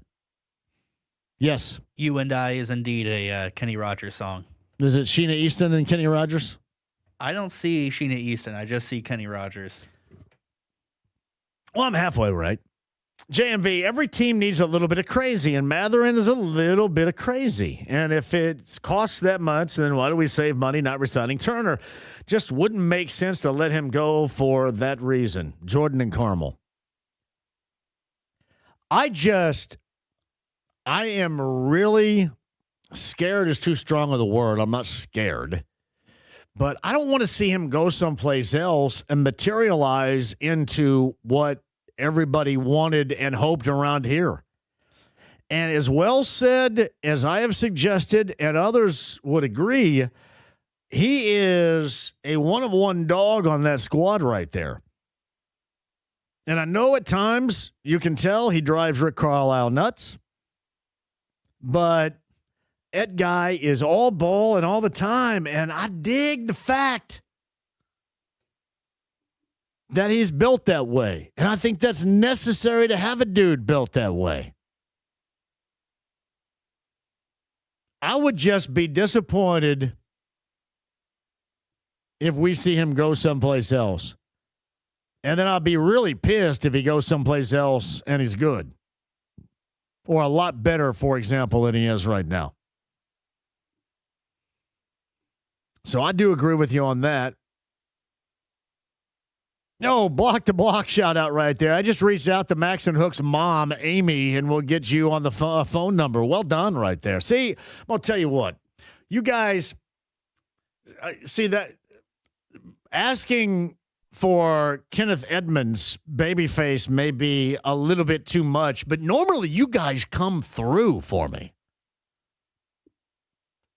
Now, if you can only go down to IU and say, hey, Greg Campbell, hey, Jeff Kegg, these guys have been waiting. And I want to talk to Isaiah Jones. Been trying and trying. He's coming back next year. He's probably on campus. Can we get that thing going at a quicker pace? We need to see if any of the listeners could get a hold of Dr. Luke. Dr. Luke. Is that not the guy we had, Luke Campbell? Oh, God, no. Luther Campbell? Luther Campbell. 2 Live Crew? Yeah. Man, that guy really did hose us big, didn't he? Well, I wonder why he did that. Did they ever get back with you and say, this is the reason why they blanked you over? No, I heard nothing back. Huh. Because he was all locked and loaded on that Tuesday. Uncle Luke, not Dr. Uncle Luke. Yeah, Dr. Luke, I'm going, wait a minute. That's way over our head, doctor stuff. I think stuff. I just merged 2 separate rappers right there. Luther Campbell.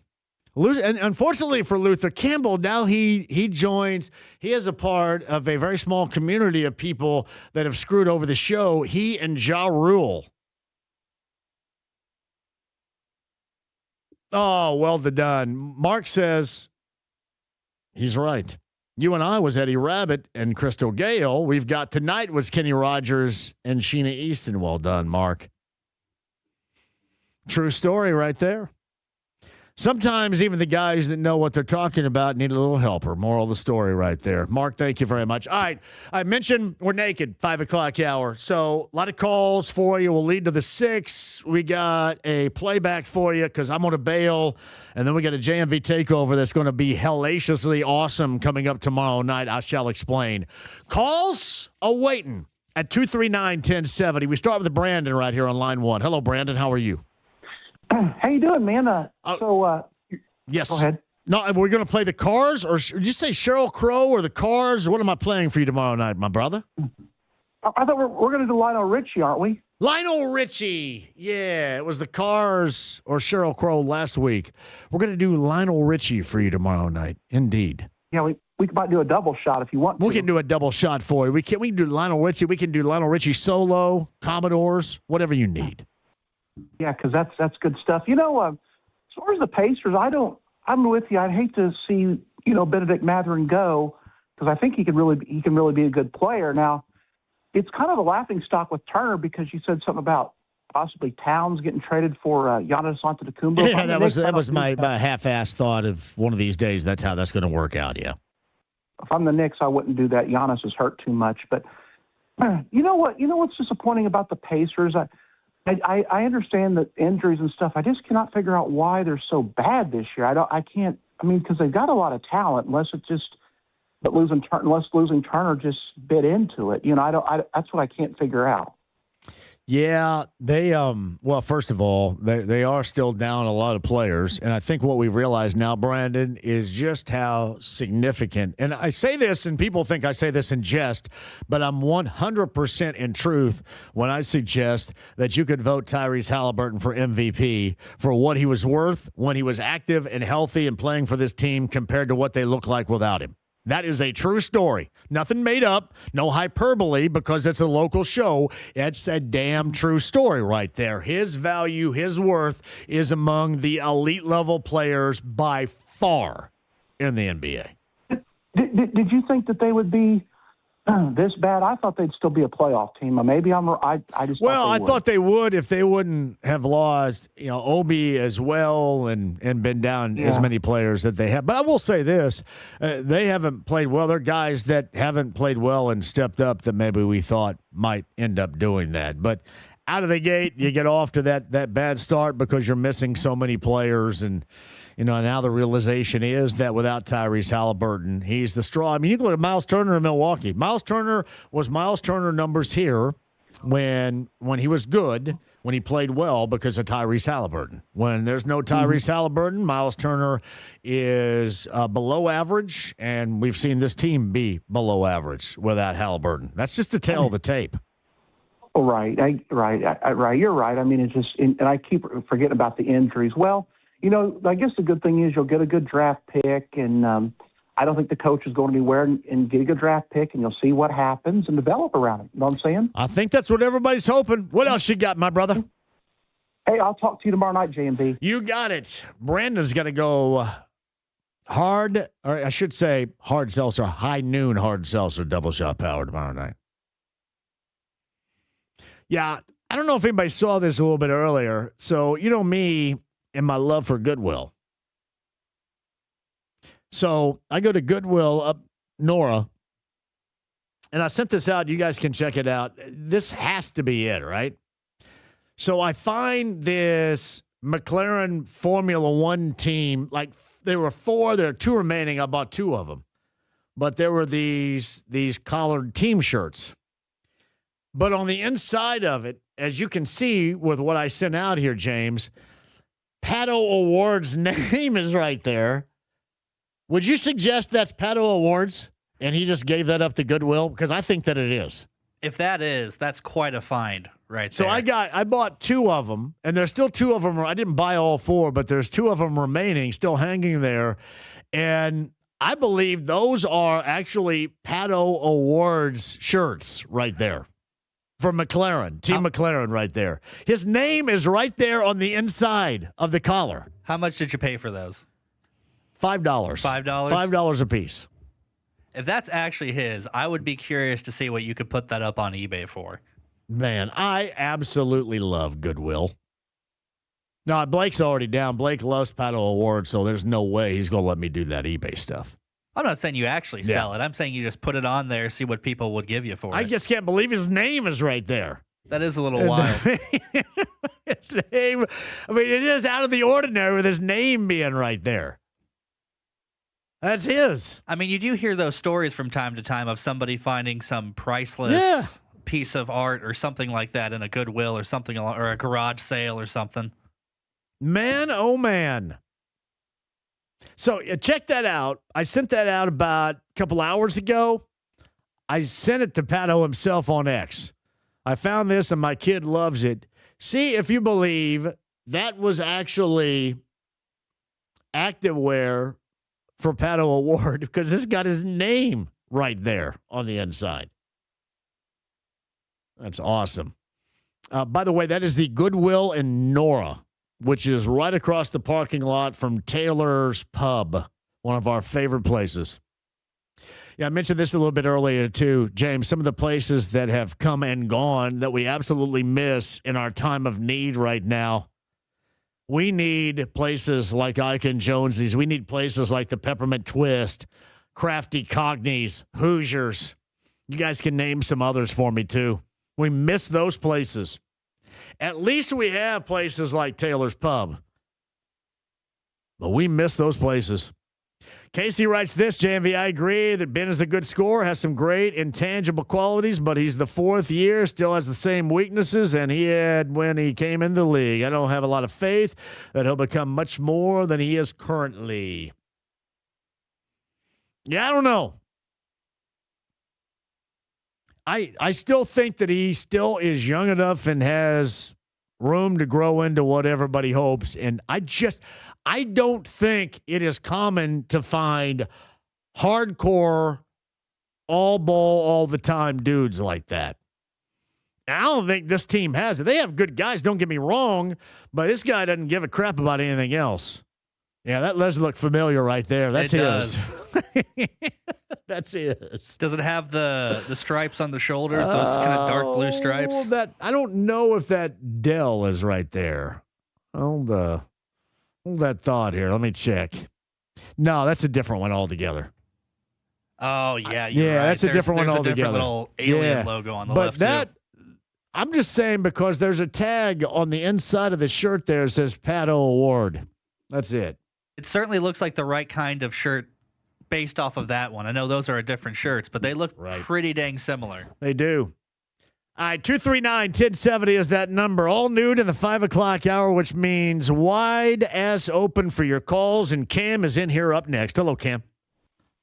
Hey, how's it going, John? Cam, I'm great. Go ahead. Yeah, I mean, I also kind of just want to play devil advocate with Mathurin. One of the things that I saw that kind of, for me, foreshadowed him possibly being gone is if you just look at who are the last two guys that they kind of signed to contract extensions. You look at Neesmith and you look at Nemhard, and I think to myself, like, can they really do?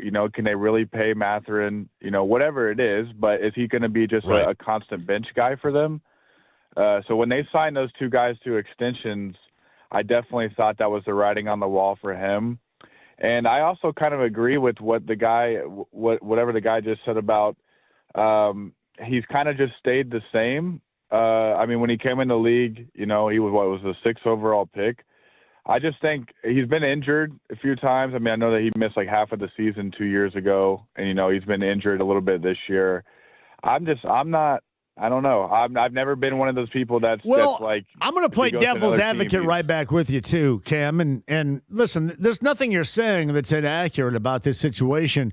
But would you be saying this right now without the understanding and the belief that they can get an elite level high draft lottery selection out of this? Because ultimately, I think what everybody's leaning on right now is, all right, so what? If you trade him, you could try to fill what you believe a gap to be in a starting big, and at the same time, you can replenish what, at the very least, he was already if you get a top draft selection because of how bad you've been this year. Would you be thinking that way otherwise? No, I mean, I'm not definitely one of those guys because I heard you say the other day, and I totally agree with you. The lottery is the most. I'm not a conspiracy guy, but the way that they do that and how it's behind the scenes and stuff. So yeah, I mean, I'm not one of those guys that's been sitting here thinking about them losing every game and getting a high draft pick, but I definitely have paid attention to college basketball this year, and the couple of the guys that are coming out. I mean, I'm not saying they're a Benedict Mathurin type of guy. I don't know. I'm not one of those guys that's saying if he goes to another team. There's a lot of people that are out there saying that once he goes to another team, it'll be one of the Pacers' biggest mistakes. I don't think it's. I think he's a good player. I don't think he's what some people might think that he could blossom into a 25, 30-point game. Also, legit guy. Yeah, I just think that he has a lot of room to grow, and I also think that still he can blossom because of the guys, and in particular one guy around him. To me, I think Halliburton makes all the difference in the world between what a guy might look like with or without him. And I think we saw the perfect example of that with the former 33, what he did here compared to with Halliburton, what he isn't doing in Milwaukee, which we all knew was going to be the case. No, I totally agree with that. But I will say Mathurin needs the ball in his hands. I mean, he catch and shoot. He's decent, but that guy is I need the ball in my hands 90% of the time. Like I haven't seen him really play make at all, which he's not really a playmaker. He's a head down, I'm going to go get a bucket on you type of guy. But last thing I'll say about him that I wish that he had the mentality of is he's such a dog on offense where he wants to go at you and, cut your throat. I wish he had just some of that on the defensive end because he's athletic enough, he's quick enough. Because that's where he said guys like Neesmith and Nembhard was a second-round pick, and he came in the league and he busted his butt on defense, and he earned Rick's minutes. Like, I think those are the simple things that Mathurin has lacked. Yeah, well, listen, a lot of what you said, and thank you, Cam, I appreciate it. A lot of what you said is accurate. I just happen to think that you look right now and you don't believe in what Mathurin can be. I would challenge, and I don't know if you have enough time to do it. And I don't know if you're going to have enough money to do it. And I know right now you have the option to try to replenish what you have in trading him and then getting a big at the same time and trying to make yourself better. I would just hate to see him ultimately become what we think he can someplace else. And maybe the argument is here, if he goes someplace else without Halliburton, without that straw that stirs, then he won't reach that particular level. But I just don't know if you get rid of a dude so easily like that, even with the option that you probably are going to have coming up here in June with a top-of-the-line selection. So, Cam, I appreciate the call. You call anytime. Thank you, brother. So, man. Yeah, it makes a lot of sense. It's not like that. I don't have the overwhelming answer to Mathurin. I just don't want – I'm not ready to give up on him. I think what I said a little bit earlier was I think he is a half-tap keg. And I think he's also type of the mentality that you just don't have along those lines on this team anywhere else. And the whole, he has to have the ball in his hands. Maybe he does to create, but when you have a creator for you out there, that changes the dynamic. And I love Andrew Nembhard, but let's just know this to be true. Halliburton is at a different level. I also think that you can never have enough wings. Am I wrong about this in this era of the NBA? This era in basketball in general? Can you ever have enough wings? Constantly coming at you? Constantly trying to find the niche? Getting to the basket? Getting to the free throw line? And one opportunities? That is the common thread of this era in complementary basketball. Is the wing position. I don't know if you can ever have enough. I understand people suggesting, and the answers for the big position aren't here right now, or would not seem to be here. And I get, again, the path you're trying to take to get both, to replenish what you had in Matherin and also to replenish what you had in Turner at the same time.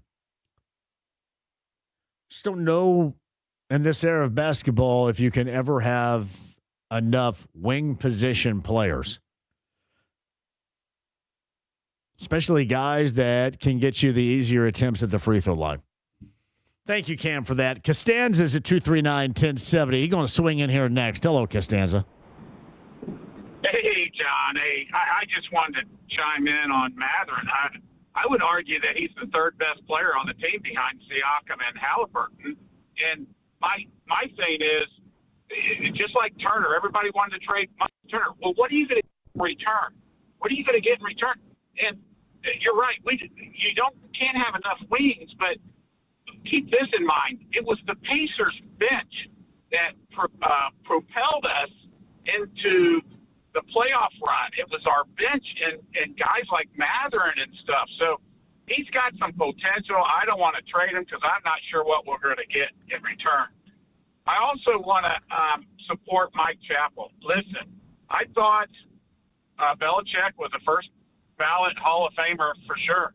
But when Mike Chappell explained it, and a little bit of his legacy is tarnished by Spygate, I kind of get it. He cheated his profession. And, it goes back to, like Pete Rose. He should be in for his play on the field.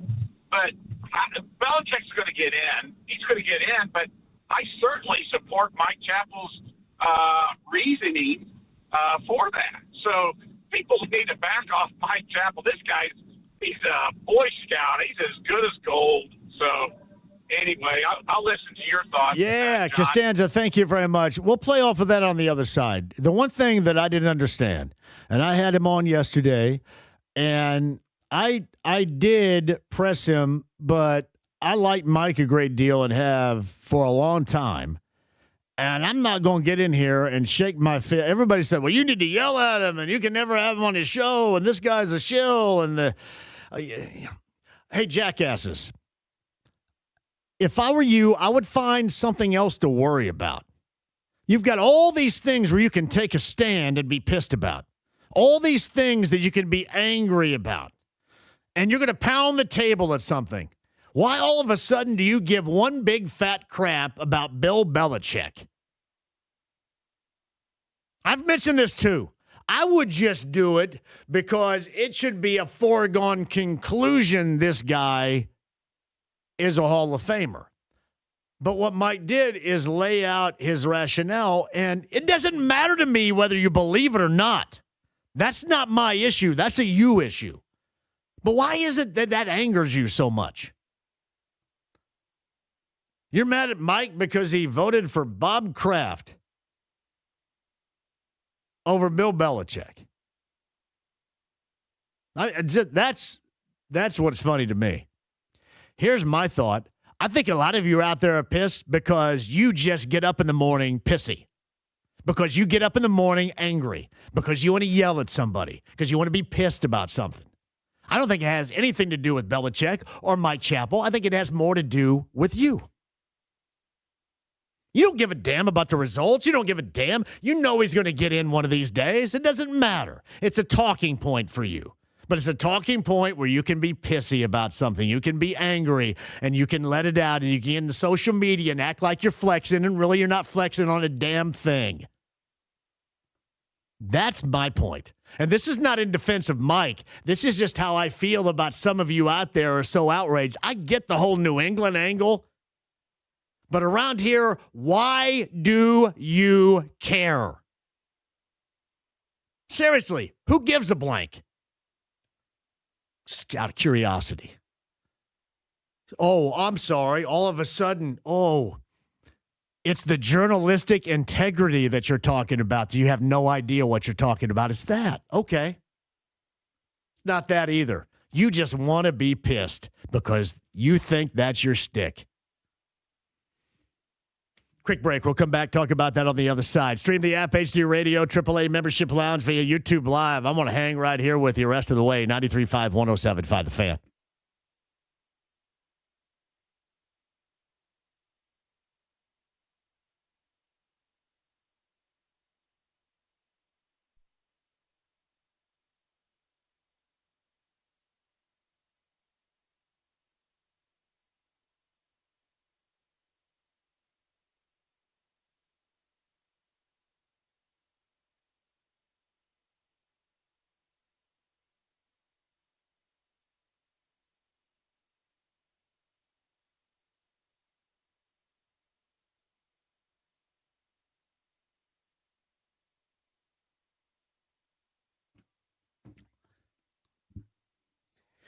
Medically supervised weight loss injections. It has been a dream for me. Seriously, I love it. Thank you, Premier Weight Loss, and the fine folks up there. Had an incredible open house yesterday to show you a lot of the other things they offer, but I'm here to talk about the weight loss journey because I've been on it for the past year and a half. I feel as good as I ever have, and I mean absolutely ever. At the 5'6", I feel like I'm the 3'6", maybe even the 2'6".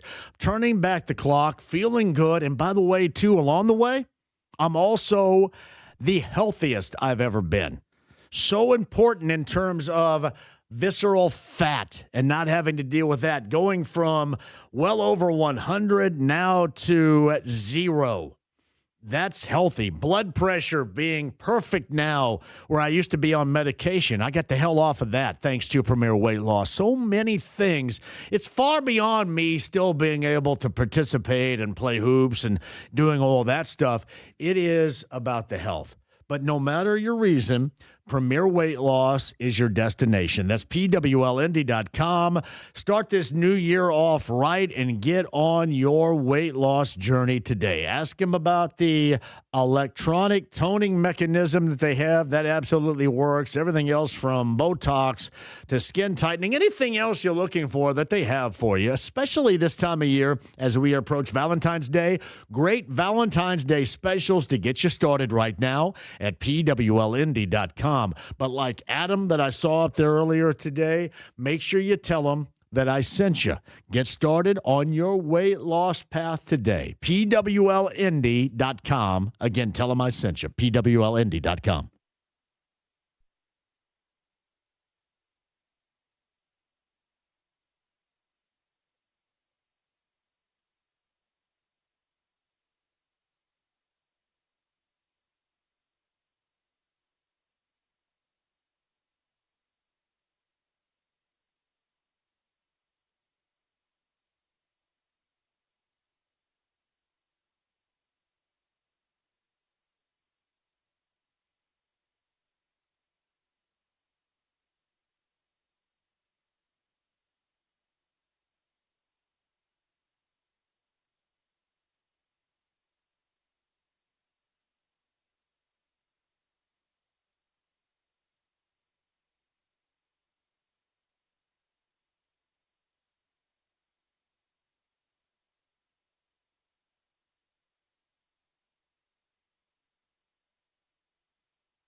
The Ride with JMV. What in the wide, wide world of sports is going on here? 93.5 and 107.5. The Fan.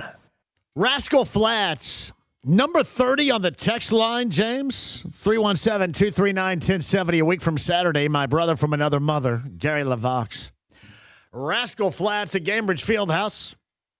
Number 30, text line, 317-239-1070 right now. Hey, moral of my story is this. We have enough to be pissy about around here. I don't think there's a need for you to be upset about Mike Chappell not voting for Bill Belichick. So you really feel that that is as egregious as you've made it out to be? Listen, if you're in New England, it's different. You have a different level of allegiance. And while I understand about, well, look at the results. How can you not? My thought is always this. You guys really don't give a blank. You don't care about Bill Belichick, or maybe this is the first time. Maybe you've turned over a new leaf. Oh, yeah, I forgot it's about journalistic integrity. You guys don't give a crap about that either. So why do you care? So I draw my own conclusion to this. You care because you just want to be pissed about something. And my simple advice to you is this. There's enough with local sports at times around here to have to be critical about, maybe even to have to be pissed about. I would suggest that Mike Chappell voting for Robert Kraft and not Bill Belichick, as you heard yesterday on this show, and he explained it, whether you buy it or you don't, I don't think it should matter to you. I really don't. Am I overstepping my bounds? I just do not think it should matter to you. I have no idea why you care. And again, my thought is the only reason why you care is because you just feel like being mad about something. Don't be that way. I know that's why the JMV Takeover comes at you every Saturday night, because we have to have a kumbaya, a come-together 6-hour moment in our existence where we can have some fun and not have to worry about all this jackassery of the world in which we live. We'll have plenty of time to be mad. Be mad about Chris Ballard. Be mad about Shane Steichen. Mad about the Colts' lack of return on investment. Mad about Carly Ursay Gordon not making any changes. Same old around here. Be mad about that. Mike Chappell, Bill Belichick, no vote. You care? That is just incredibly weird to me. But I get it. Because maybe that's just how you're wired, whatever, right? You're flexing on like a flex online. All the comments to him yesterday, and some were from around here. Good Lord. Some of you act like dumbasses. And I would know because I look in the mirror and I see one. I would just chill if I were you on this. That's just me. JMV, you're like Costanza. You're like Costanza buying John Voight of Barron. Thank you, Dean. Yeah, Mike Wells asked a little bit earlier if I had a car for my daughter who just turned 16. There is a VW Beetle in my driveway. Actually, it's on part of the driveway, which is my basketball court.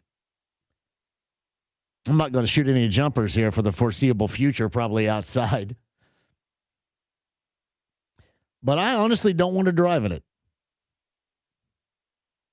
Because it's way too damn little. I don't like it. Yeah, they are kind of compact cars. Like, I drive it occasionally just to keep driving it because it's been so damn cold, and it feels like I'm crawling down into a damn manhole.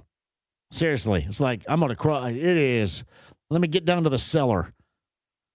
Well, you also drive a truck, though. If I was still a tremendous fat ass like I once was, I don't think I could get down into it.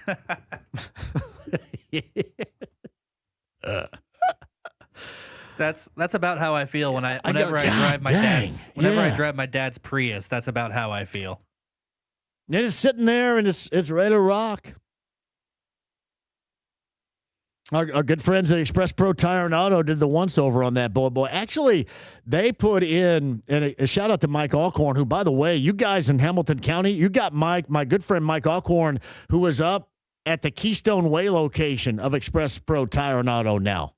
He is rocking that location. So go in there, Hamilton County, Carmel, surrounding area, and tell him I said hello and know that guy is the absolute greatest. But they dropped a new transmission in that bad boy. I just can't see it. I don't know how I would feel if I knew that she was out and about in this little bitty kind of clown car thing. It's small. You should get her a big old souped up truck then. Well, there's one right, and there's the truck in the driveway too. The one with what, 300,000 miles on it? I got to drive Blake's occasionally here because it's small and it fits in this tiny ass parking lot. I mean, that hasn't stopped any of the other people I've seen out in the parking lot with massive trucks. Again, I'm giving you like an existence of life right here. So this is why I don't know why you're mad at Mike Chappell, because we got all this other crap we got to worry about. Don't be mad. This is from Andy, text line 317-239-1070. Sweet score on the Pato duds. You're going to go commando in another man's fatigues. Let me tell you this. This no longer bothers me. My entire wardrobe right now is thanks to Goodwill. Because if you think I'm going to go to Kohl's and spend $90 on Levi's, you are bat blank crazy. It is not happening. I'm in, and I've done this before, and this is why I got a live gig up in Carmel at Goodwill. I've said before, hey, come out to the location where I am, and I'll give you tickets to see the Colts if I'm wearing one of your shirts. And some guy came out and said, you know what? I dropped that off at the Goodwill location at Geist, and that is mine, and I gave him tickets. True story. Yeah, nothing wrong with that. Shout out to Goodwill. I love you. Jeff writes this, JMV, remember when they traded away Alex English and Adrian Dantley? This feels similar to me. I remember during that particular era, Jeff, and listen, I think I've knocked enough sense into Chad Buchanan that we're not going to relive those moments, Jeff. I mean, I think being around, Chad Buchanan has just learned a lot just by being around me, surrounding my equator. But there was that time with English and Dantley and James Edwards. You look back at some of those late 70s, early 80s teams, you go, good Lord. And got rid of them. JMV, I really don't care either way, honestly, but why does an owner need into the Hall of Fame with any type of urgency? Also, Kraft is down in Florida. Yeah, I know. The massage parlor stuff. That's a rub and tug situation you're giving me right here. I don't like Belichick, and I think he was a cheater, so I personally don't have a dog in the race, but I don't buy Chap's reasoning whatsoever. But again, I don't think that's the issue here. More my issue is why you feel, not necessarily you right here, but why would anybody be so outraged? And I'm just going by what I follow in his comments, not just from the New England folks that you know are going to go crazy over it, but people around here. And I just question why you give a crap other than you just want to be mad at somebody. And you want to take that entire Colts media angle, which is lame as hell in the first place. Just curious. Please feel free to tell me if I'm wrong, but you know what? I'm not. Ted talks Boilermakers. Boilermakers on a Sunday Maryland venture to get back on the winning track. Sunday afternoon at 1 o'clock CBS. Hello, Ted. Hey, good afternoon, John. Hello, Ted. I just had a couple of things about Purdue basketball. Yes. One thing that I have never heard talked about is whatever happened to Liam Murphy, the guy, the transfer portal guy from North Florida. I mean, he's not playing. He's not playing any minutes at all. Is he injured, or is he still on the team? I don't think he's getting any clock in general. Is he not? He's not getting any clock at all, and that's what I'm. Supposedly, his forte was three-point shooting. Yeah, yeah, and he's not playing. He's playing 0 minutes forever. Yeah, right. Yeah. I don't know if anything like that is going to change with the funk this group is in now in 3 straight games, but yeah, just no clock. And if you remember, Ted, we go back, and I brought this up regarding Matt Painter coming on this show, saying, people talk about how we have this depth on the roster, but some guys aren't going to get any time. And while that's true, I think we're now at a point where some of the guys that get all the time or most of the time are going to have to be sidestepped to see if you can find something else. And I think Matt came to that realization in Bloomington on Tuesday night that maybe you do have to go in other spots to see what you can find, because this is a funk that may take a little bit more than just a back-to-back made 3 by Lawyer or a feel-good performance by Kaufman-Wren, situations like that to dig out of.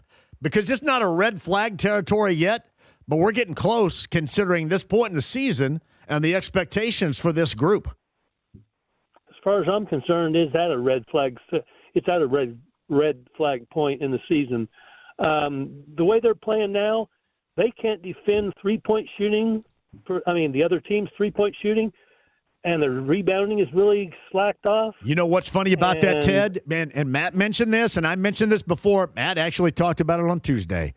There is so much there's a lack of want to with this group right now. And what you just described is exactly that. There's a lack of want to with this group that I don't think we ever talked about with anybody as far as a Matt Painter coach team. There is a lack of want to where you have to rediscover how you value yourself and how you want to play and how you want to present yourself, right? And we're talking about guys that get all the clock, that lack of want to. And Matt mentioned that on Tuesday. I'm sorry I missed that, but I do have something to ask about yesterday. Yeah. I caught the very end of a conversation with someone, and I got the impression that some of the players weren't really taking IU seriously. Is what I thought I heard. So there was a caller that called yesterday and felt that Purdue has been so successful in the past that maybe they weren't taking IU seriously, which we both know would not be the case. Now, I will suggest this. We just talked about the lack of want to, which I think is on the fringe of what that caller was talking about. I think that's where he was going with that and what Matt Painter had to say about, getting guys to play hard and not being out-toughed and outplayed. But that was not the case. But you do have to reestablish who you are as a team and who you are as a player. And they have some frontline guys that need to look long and hard in the mirror right now going into Sunday. Oh, definitely. I'll tell you one thing. I'm a firm believer in this statement: fear none, but respect all. And sometimes, as an example, way back when they lost that game in the NCAA tournament to St. Peter's back in 2022, I don't think they respected St. Peter's. And I'm concerned that this season is really going downhill pretty quick, and they better get things straightened out. And another thing I want to say about that is, the coaching staff, it seems like every year he gets to a certain point in the Big Ten season and teams figure out Purdue, and Purdue doesn't readjust. Hey, Ted, thank you for the call. I think this is going to be a moment where you're going to be proven differently on that. So, and I'll say this, and then we'll get back to this on the other side, Ted, because I have to hit a break. You go back to the Edie years where, everything was basically on his shoulders. They go to the championship game. But last year, they reached the level of what we thought in what they did to challenge the 1 seed Houston in the tournament. Close, but didn't win it. But this was a number 1 ranked team in the nation to start the season, and now they're bogged down in a 3-game losing streak, and they're playing down to some competition. You look at how they lost in the final minute and a half at UCLA going back over a week ago, and then you had Wagler put 40-plus on them, and even more so than that, you just get destroyed on the offensive glass by Illinois at home and lose that game. But the telltale sign was how they performed in Bloomington, and it was more about what they didn't do with what they have than really what IU presented for them. Therein lies the issue. So, yeah, new bodies in and adjusting. I think we're going to see that coming up on Sunday if these same guys are given similar results. Because I don't think if you're Matt Painter, you have a choice. Quick break. Final time with you at 239-1070. More to come and a busy weekend. Not only of sports, but a fun Saturday night on the JMV Takeover. I'll explain to you next.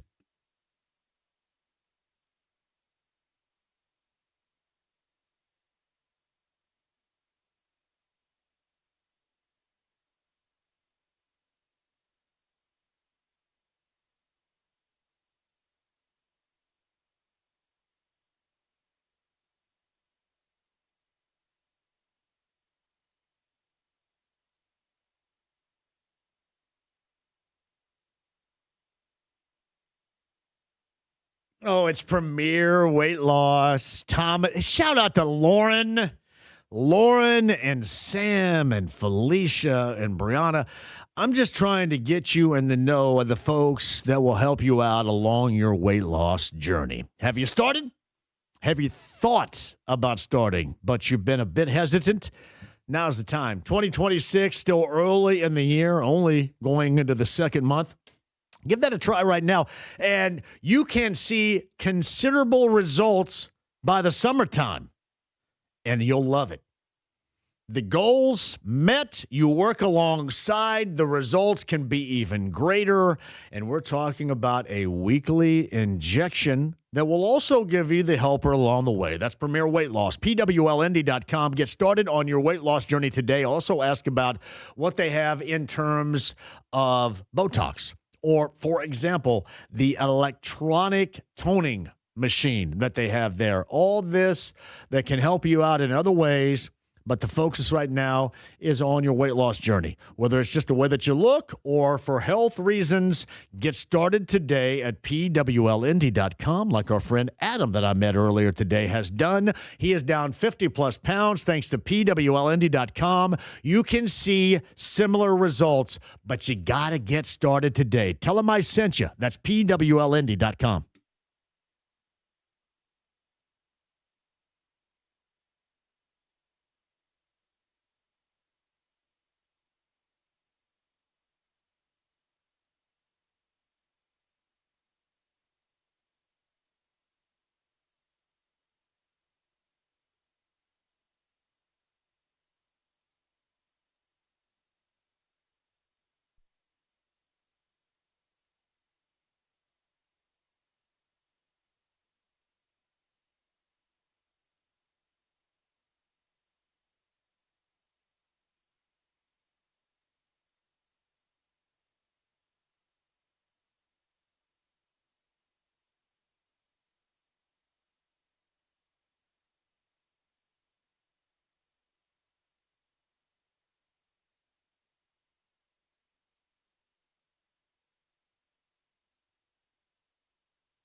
The Ride with JMV. And the beat goes on, yeah. And the beat goes on. 93.5 and 107.5. The Fan.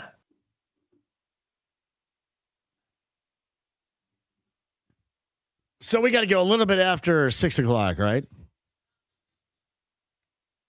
So right here, Pacers, Atlanta coming up tomorrow night at the Fieldhouse.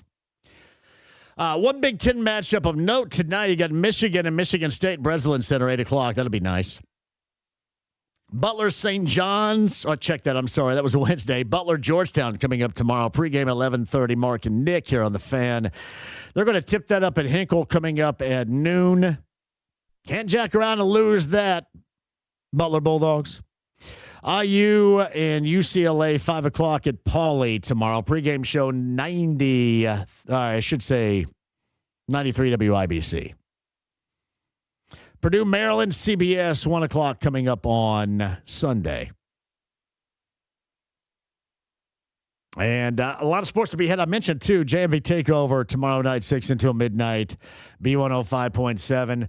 See, if you're wound a little bit too tight, if I described you perfectly as far as local people getting mad about what Mike Chappell voted for the Hall of Fame, if you're wound a little bit too tight, let's get you all loosened up.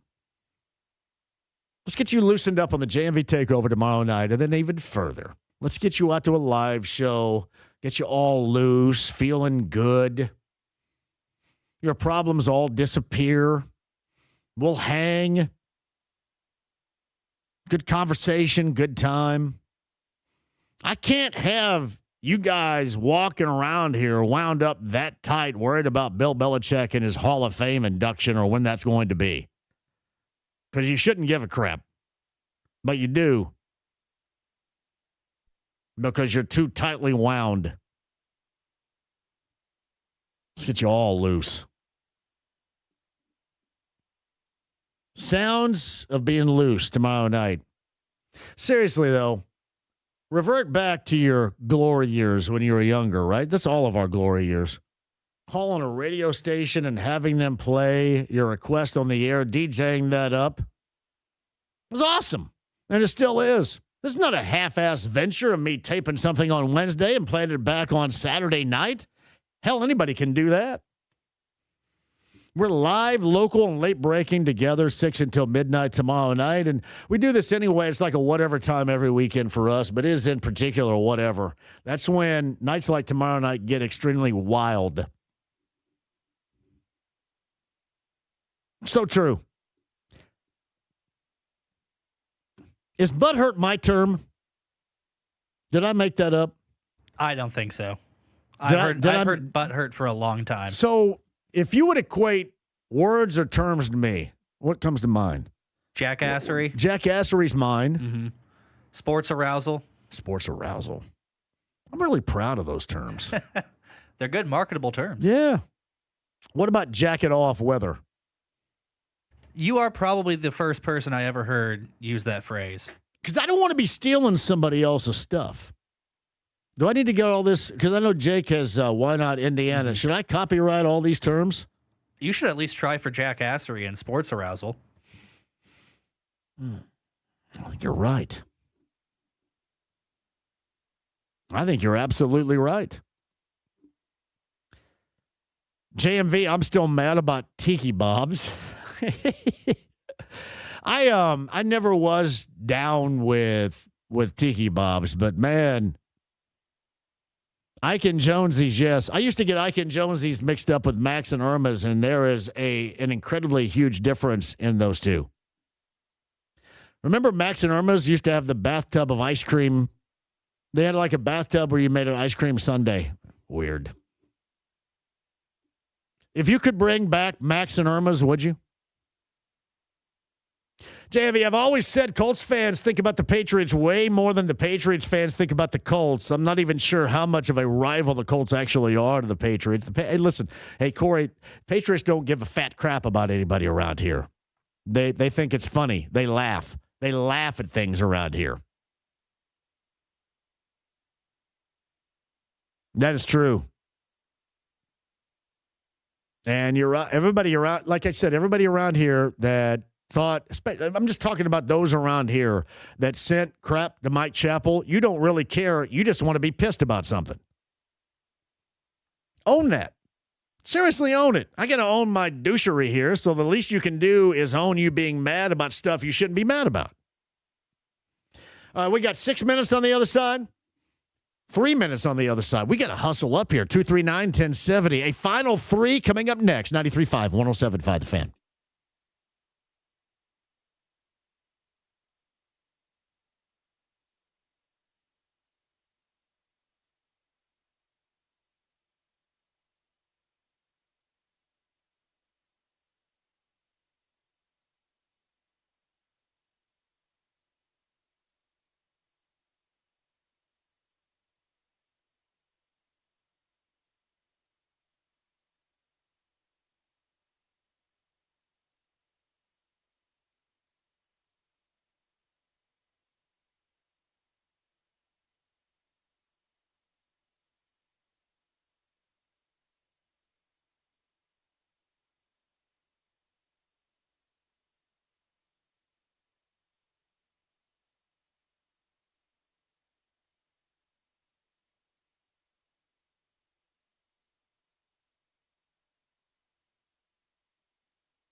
The Ride with JMV. He's my best friend. He's my pal. He's my homeboy, my rotten soldier. He's my sweet cheese, my good time boy. 93.5 and 107.5. The Fan. 6 o'clock hour.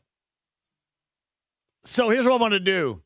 Because so many of you guys got so irate here locally about what Mike Chappell did in his vote and what he said yesterday. I'm going to play that again for you. Thank me later. JFF, that's Joseph Fenton Faust to you and I.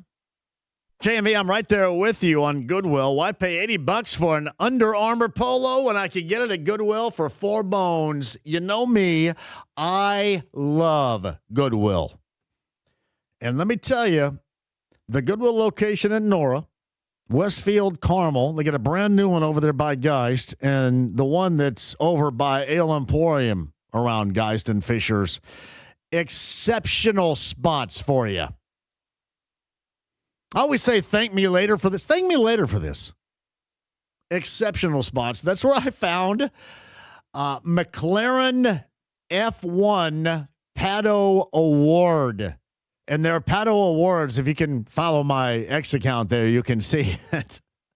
Pato Award jerseys earlier. Because they have like Pato Award on the tag on the back. It's beautiful.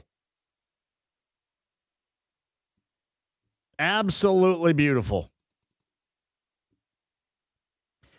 Yeah, tomorrow night's going to be outstanding. JMV Takeover. The high noon double shot power coming at. And, yeah, really, whatever. We go whatever anyway. Hey, one more thing I have to ask. So, the IndyCar Series and the president announced the Freedom 250, the Grand Prix. So, you guys really want to use Grand Prix now, don't you? That's mine, too, Grand Prix. Not Grand Prix, but Grand Prix. I think you could use that one. The Freedom 250 Grand Prix of Washington, D.C. You guys are asking me, are you irate about this? I'm not irate. I just kind of view it as a race. I don't view it in political terms. You know what's weird? I don't view anybody in political terms. I don't care what your belief might be, and I don't hope you don't care about what mine is. My whole criteria is this, James. Are you an a-hole? And are you an a-hole to me? If you're not, we can be friends. If you are, we won't be. Very simple. The simple life of me. James, great job out of you. For those of you that got irate about Mike Chappell, well, soak this up because our conversation from yesterday.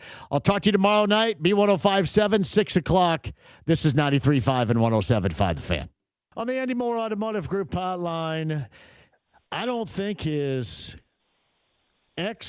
comments for a story has been this colorful in a long time. Mike Chappell, who joins us now. Hello, Mike. How are you? I'm all right. How are you? Great. Well, here we are. Are you having yourself a day? Yeah, and you know, I know part of today's media is, and we were even encouraged my last couple of years at the local paper to insert ourselves in stories and be part of the story, which I think is total BS. I don't want to be part of a story, and it's not why I did this. I just did this because I just thought I should mention how I voted.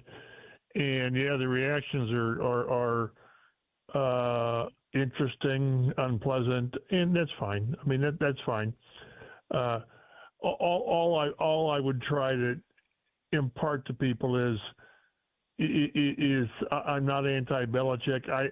I do think that there should be accountability on Spygate. People are acting like it never happened, and it did.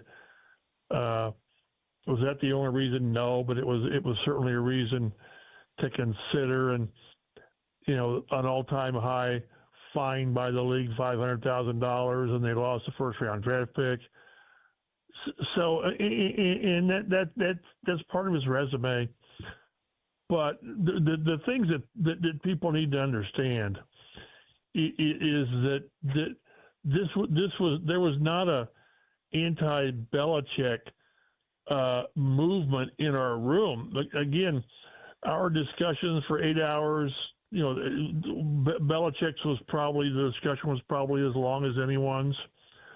Again, just a process. You stand up and you endorse, you present each guy for 3 or 5 minutes, and then there's discussion. And Belichick's was probably the longest, not heated. For people who think that Bill Polian was a driving force behind this, it's wrong. It's just wrong. And whichever selector told that to ESPN was wrong and plain and simple. Somebody mentioned Tony Dungy as well. Wrong. So just use the facts that you know, not the facts you're making up. That's what that's part of it. Again, do I like the Patriots? Not necessarily. But I voted for Kraft, and I stood up and presented Adam Vinatieri. I voted for Patriots in the past. This is the fact that journalists are biased and they need to replace the media and all this with other people.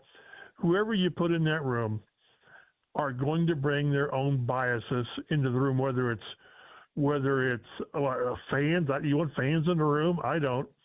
But more former or current Hall of Famers, you don't think those players have biases? So it's a totally imperfect process.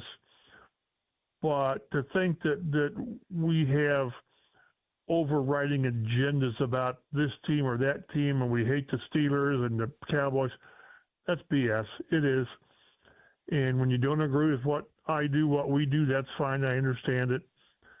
But to think we have an agenda is wrong. So explain the whole process that you do within the article that you have posted. It's Mike Chappell of CBS 4 and Fox 59 on the Andy Moore Automotive Group hotline. He just posted this on social media. I voted for Robert Kraft and not against Bill Belichick. So explain that process. And did you vote for Bill Belichick? No, I voted for Robert Kraft. So, and again, the way it is, and I don't agree with the process, and maybe they change it, maybe they don't. It's as I mentioned in the story, it's above my pay grade on the rules we go by. But we have the group of 15 modern era players. Reggie and Vinatieri were part of that. That's voted on. But prior to that, we have the other totally separate group of senior players, coaches, and contributors. There's 5 guys. It was Belichick as a coach, Kraft as a contributor, and then the 3 seniors were Ken Anderson, Roger Craig, and L.C. Greenwood. And the way it works is there's 50 of us, and you vote for 3 of the 5, only 3 of the 5. And for that person to be enshrined, he needs 80% of the vote. He needs 40 of the 50. So you can, essentially a person's bid can be sunk by 11 people, because then you don't reach the 80% threshold. So, we'll see what happens. Belichick, it came out. They tried to keep this thing private. When everyone who's involved, the candidates know who got in, who didn't. They were informed last week, I think, yes or no, and they were asked, both sides, please don't let this get out. They want it to be news next Thursday on the NFL awards show prior to the Super Bowl. Somehow Belichick's got out, whether he did it or he told somebody and they got it out, I don't know. I think I also saw that Eli Manning's news got out that he didn't get in. When we leave the room, whatever it was, 2.5 weeks ago, whatever it was, we don't know who got in. We know some who didn't get in, because we cut, with the modern era guys, we cut from 15 to 10 and from 10 to 7. So the guys who didn't advance to 7, we know they did not advance, and they didn't get, they won't be, we didn't vote on those guys. as far as the senior group and the coaches, we had no idea. Now, I know some things just from talking to people, but officially, no one knows anything other than Belichick did not get in. So Mike Chappell joins us. Did you not vote for Belichick because that's how you feel? And was it also because you felt that he would ultimately get in regardless of how you voted? Yeah, maybe a little of both. He's going to get in next year. He just is, and whether it's right or wrong, I like to have for a first ballot guy. They need to be as squeaky clean as possible, where you stand up almost and say, Peyton Manning, Jerry Rice, and then you sit down. And that's why I thought last year, I thought Vinatieri would get in last year. I mean, what the hell else you want on the guy's bio than what he had? And he didn't get in. But when someone has, and this isn't always hard and true, which makes it very difficult. But say you were suspended for 4 games for something, PEDs or whatever, that can be brought in to your decision. And again, like I say, Spygate, yes, Spygate had an impact on my decision. It did, but also the fact that I realized that if these senior guys don't get in this year, they probably will never be mentioned again. Now they might come up again in the next few years, but this is a lot of these guys' last gasp. And these guys had great careers. And so I know that when I weigh that against Bob Kraft and Bill Belichick, will probably be, Belichick certainly will be in the room again next year. Then I would lean toward getting a guy in from the senior group at the expense maybe of a Belichick. And again, I realize I can be on thin ice when I go that way, but that's just sort of how this year went for me. Would you have, if those circumstances, in your opinion, your mind, didn't apply, would you have voted for Belichick? Or would you just take it? Did you take a stand because of Spygate? Because then I still would have stuck with Kraft. If it came down to Kraft or Belichick, I mean, I still would have gone with Kraft because that's what I did. And I know I just mentioned again Kraft. He's over everything that Belichick has done there. Well, Kraft was the owner during that time, and even longer. They went to the Super Bowl before Belichick got there, and they've revived the franchise after Belichick left there. And then people need to realize what Bob Kraft's influence was in that labor stoppage in, 2011. Remember the picture of him and Jeff Saturday sharing an embrace after they came to the agreement, and we've had labor peace since then. It just wasn't all Kraft, but he was a big part of it. So it's the whole thing, and it's very difficult. We're not supposed to mention what goes on in the room. But when you go through the 15 candidates, when you go through the modern era candidates, and when you go through the seniors, coaches, and contributors, almost all the comments that come are, well, this guy's a Hall of Famer. Well, this guy's a Hall of Famer. Well, at some point, you got to whittle it down. Just because the guy didn't get in, just because Vinatieri didn't get in last year doesn't mean he's not a Hall of Famer. Just because Belichick didn't get in this year doesn't mean he's not a Hall of Famer. And I understand that. I understand the outrage. I do. But once you get in, as I mentioned in the story, and it's not going to calm anybody's anger, his gold jacket's not going to be a lesser shade of gold than someone who gets in on the first ballot. So it's unpopular. People think they can do it better, and if that's the case, petition the Hall of Fame, and you can have my seat. That's fine. I don't think I'm holier than thou and can't do better. You do the best you can with the class you've got. I'm still amazed that it took Marvin Harrison 3 years to get in. I mean, I'm still blown away by that. So it's never perfect. It'll never be perfect. We've changed the voting to where it is harder to get in. People higher than me thought we were having too many people get in, and we've made it more restrictive. It just simply is. Although, you know, the problem with me is when you're comparing coaches, players, and general managers and owners and all that, it's very difficult. And again, I fall back on this is the decision I made, and you know I'll just have to deal with all the vitriol on social media. He is Mike Chappell of CBS 4 and Fox 59. He's on the Andy Moore Automotive Group hotline, and again, the article is up right now. It is, I voted for Robert Kraft, not against Bill Belichick.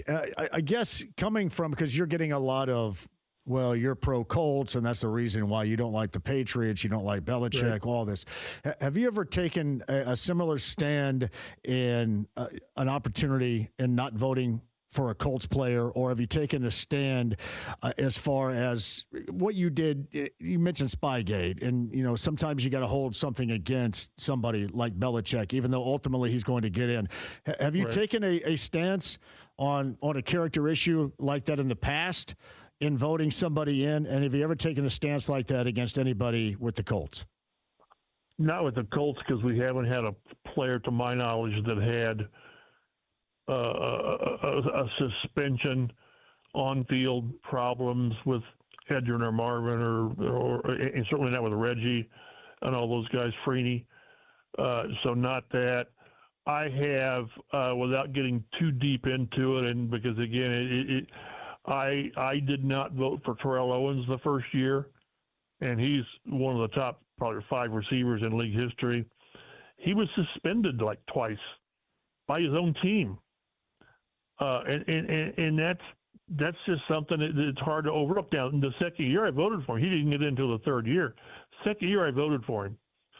Again, maybe that's my flaw of where I really like for a first ballot guy to be really, really clean as much as possible with his resume, and he wasn't. It wasn't the fact that he could be, you know, not cooperating with the media. That's BS. And somebody was thrown out there that, well, you guys don't like Belichick because he wasn't nice to the media. That's BS. That's complete BS. If that's the case, Warren Sapp would not be in the Hall of Fame. He was a complete a-hole when it came to dealing with the media. But you've got to be able to look past that. There's people in baseball's Hall of Fame that didn't handle the media well or didn't care for the media in their end. So that's, and I tell you, if you're a selector and you hold that against a player, then someone should look into you being a selector, because that should not and cannot be a factor. And I don't believe it is. It certainly isn't with me. We'll do it again next week. Thank you. A lot of fun, buddy. Talk to you later.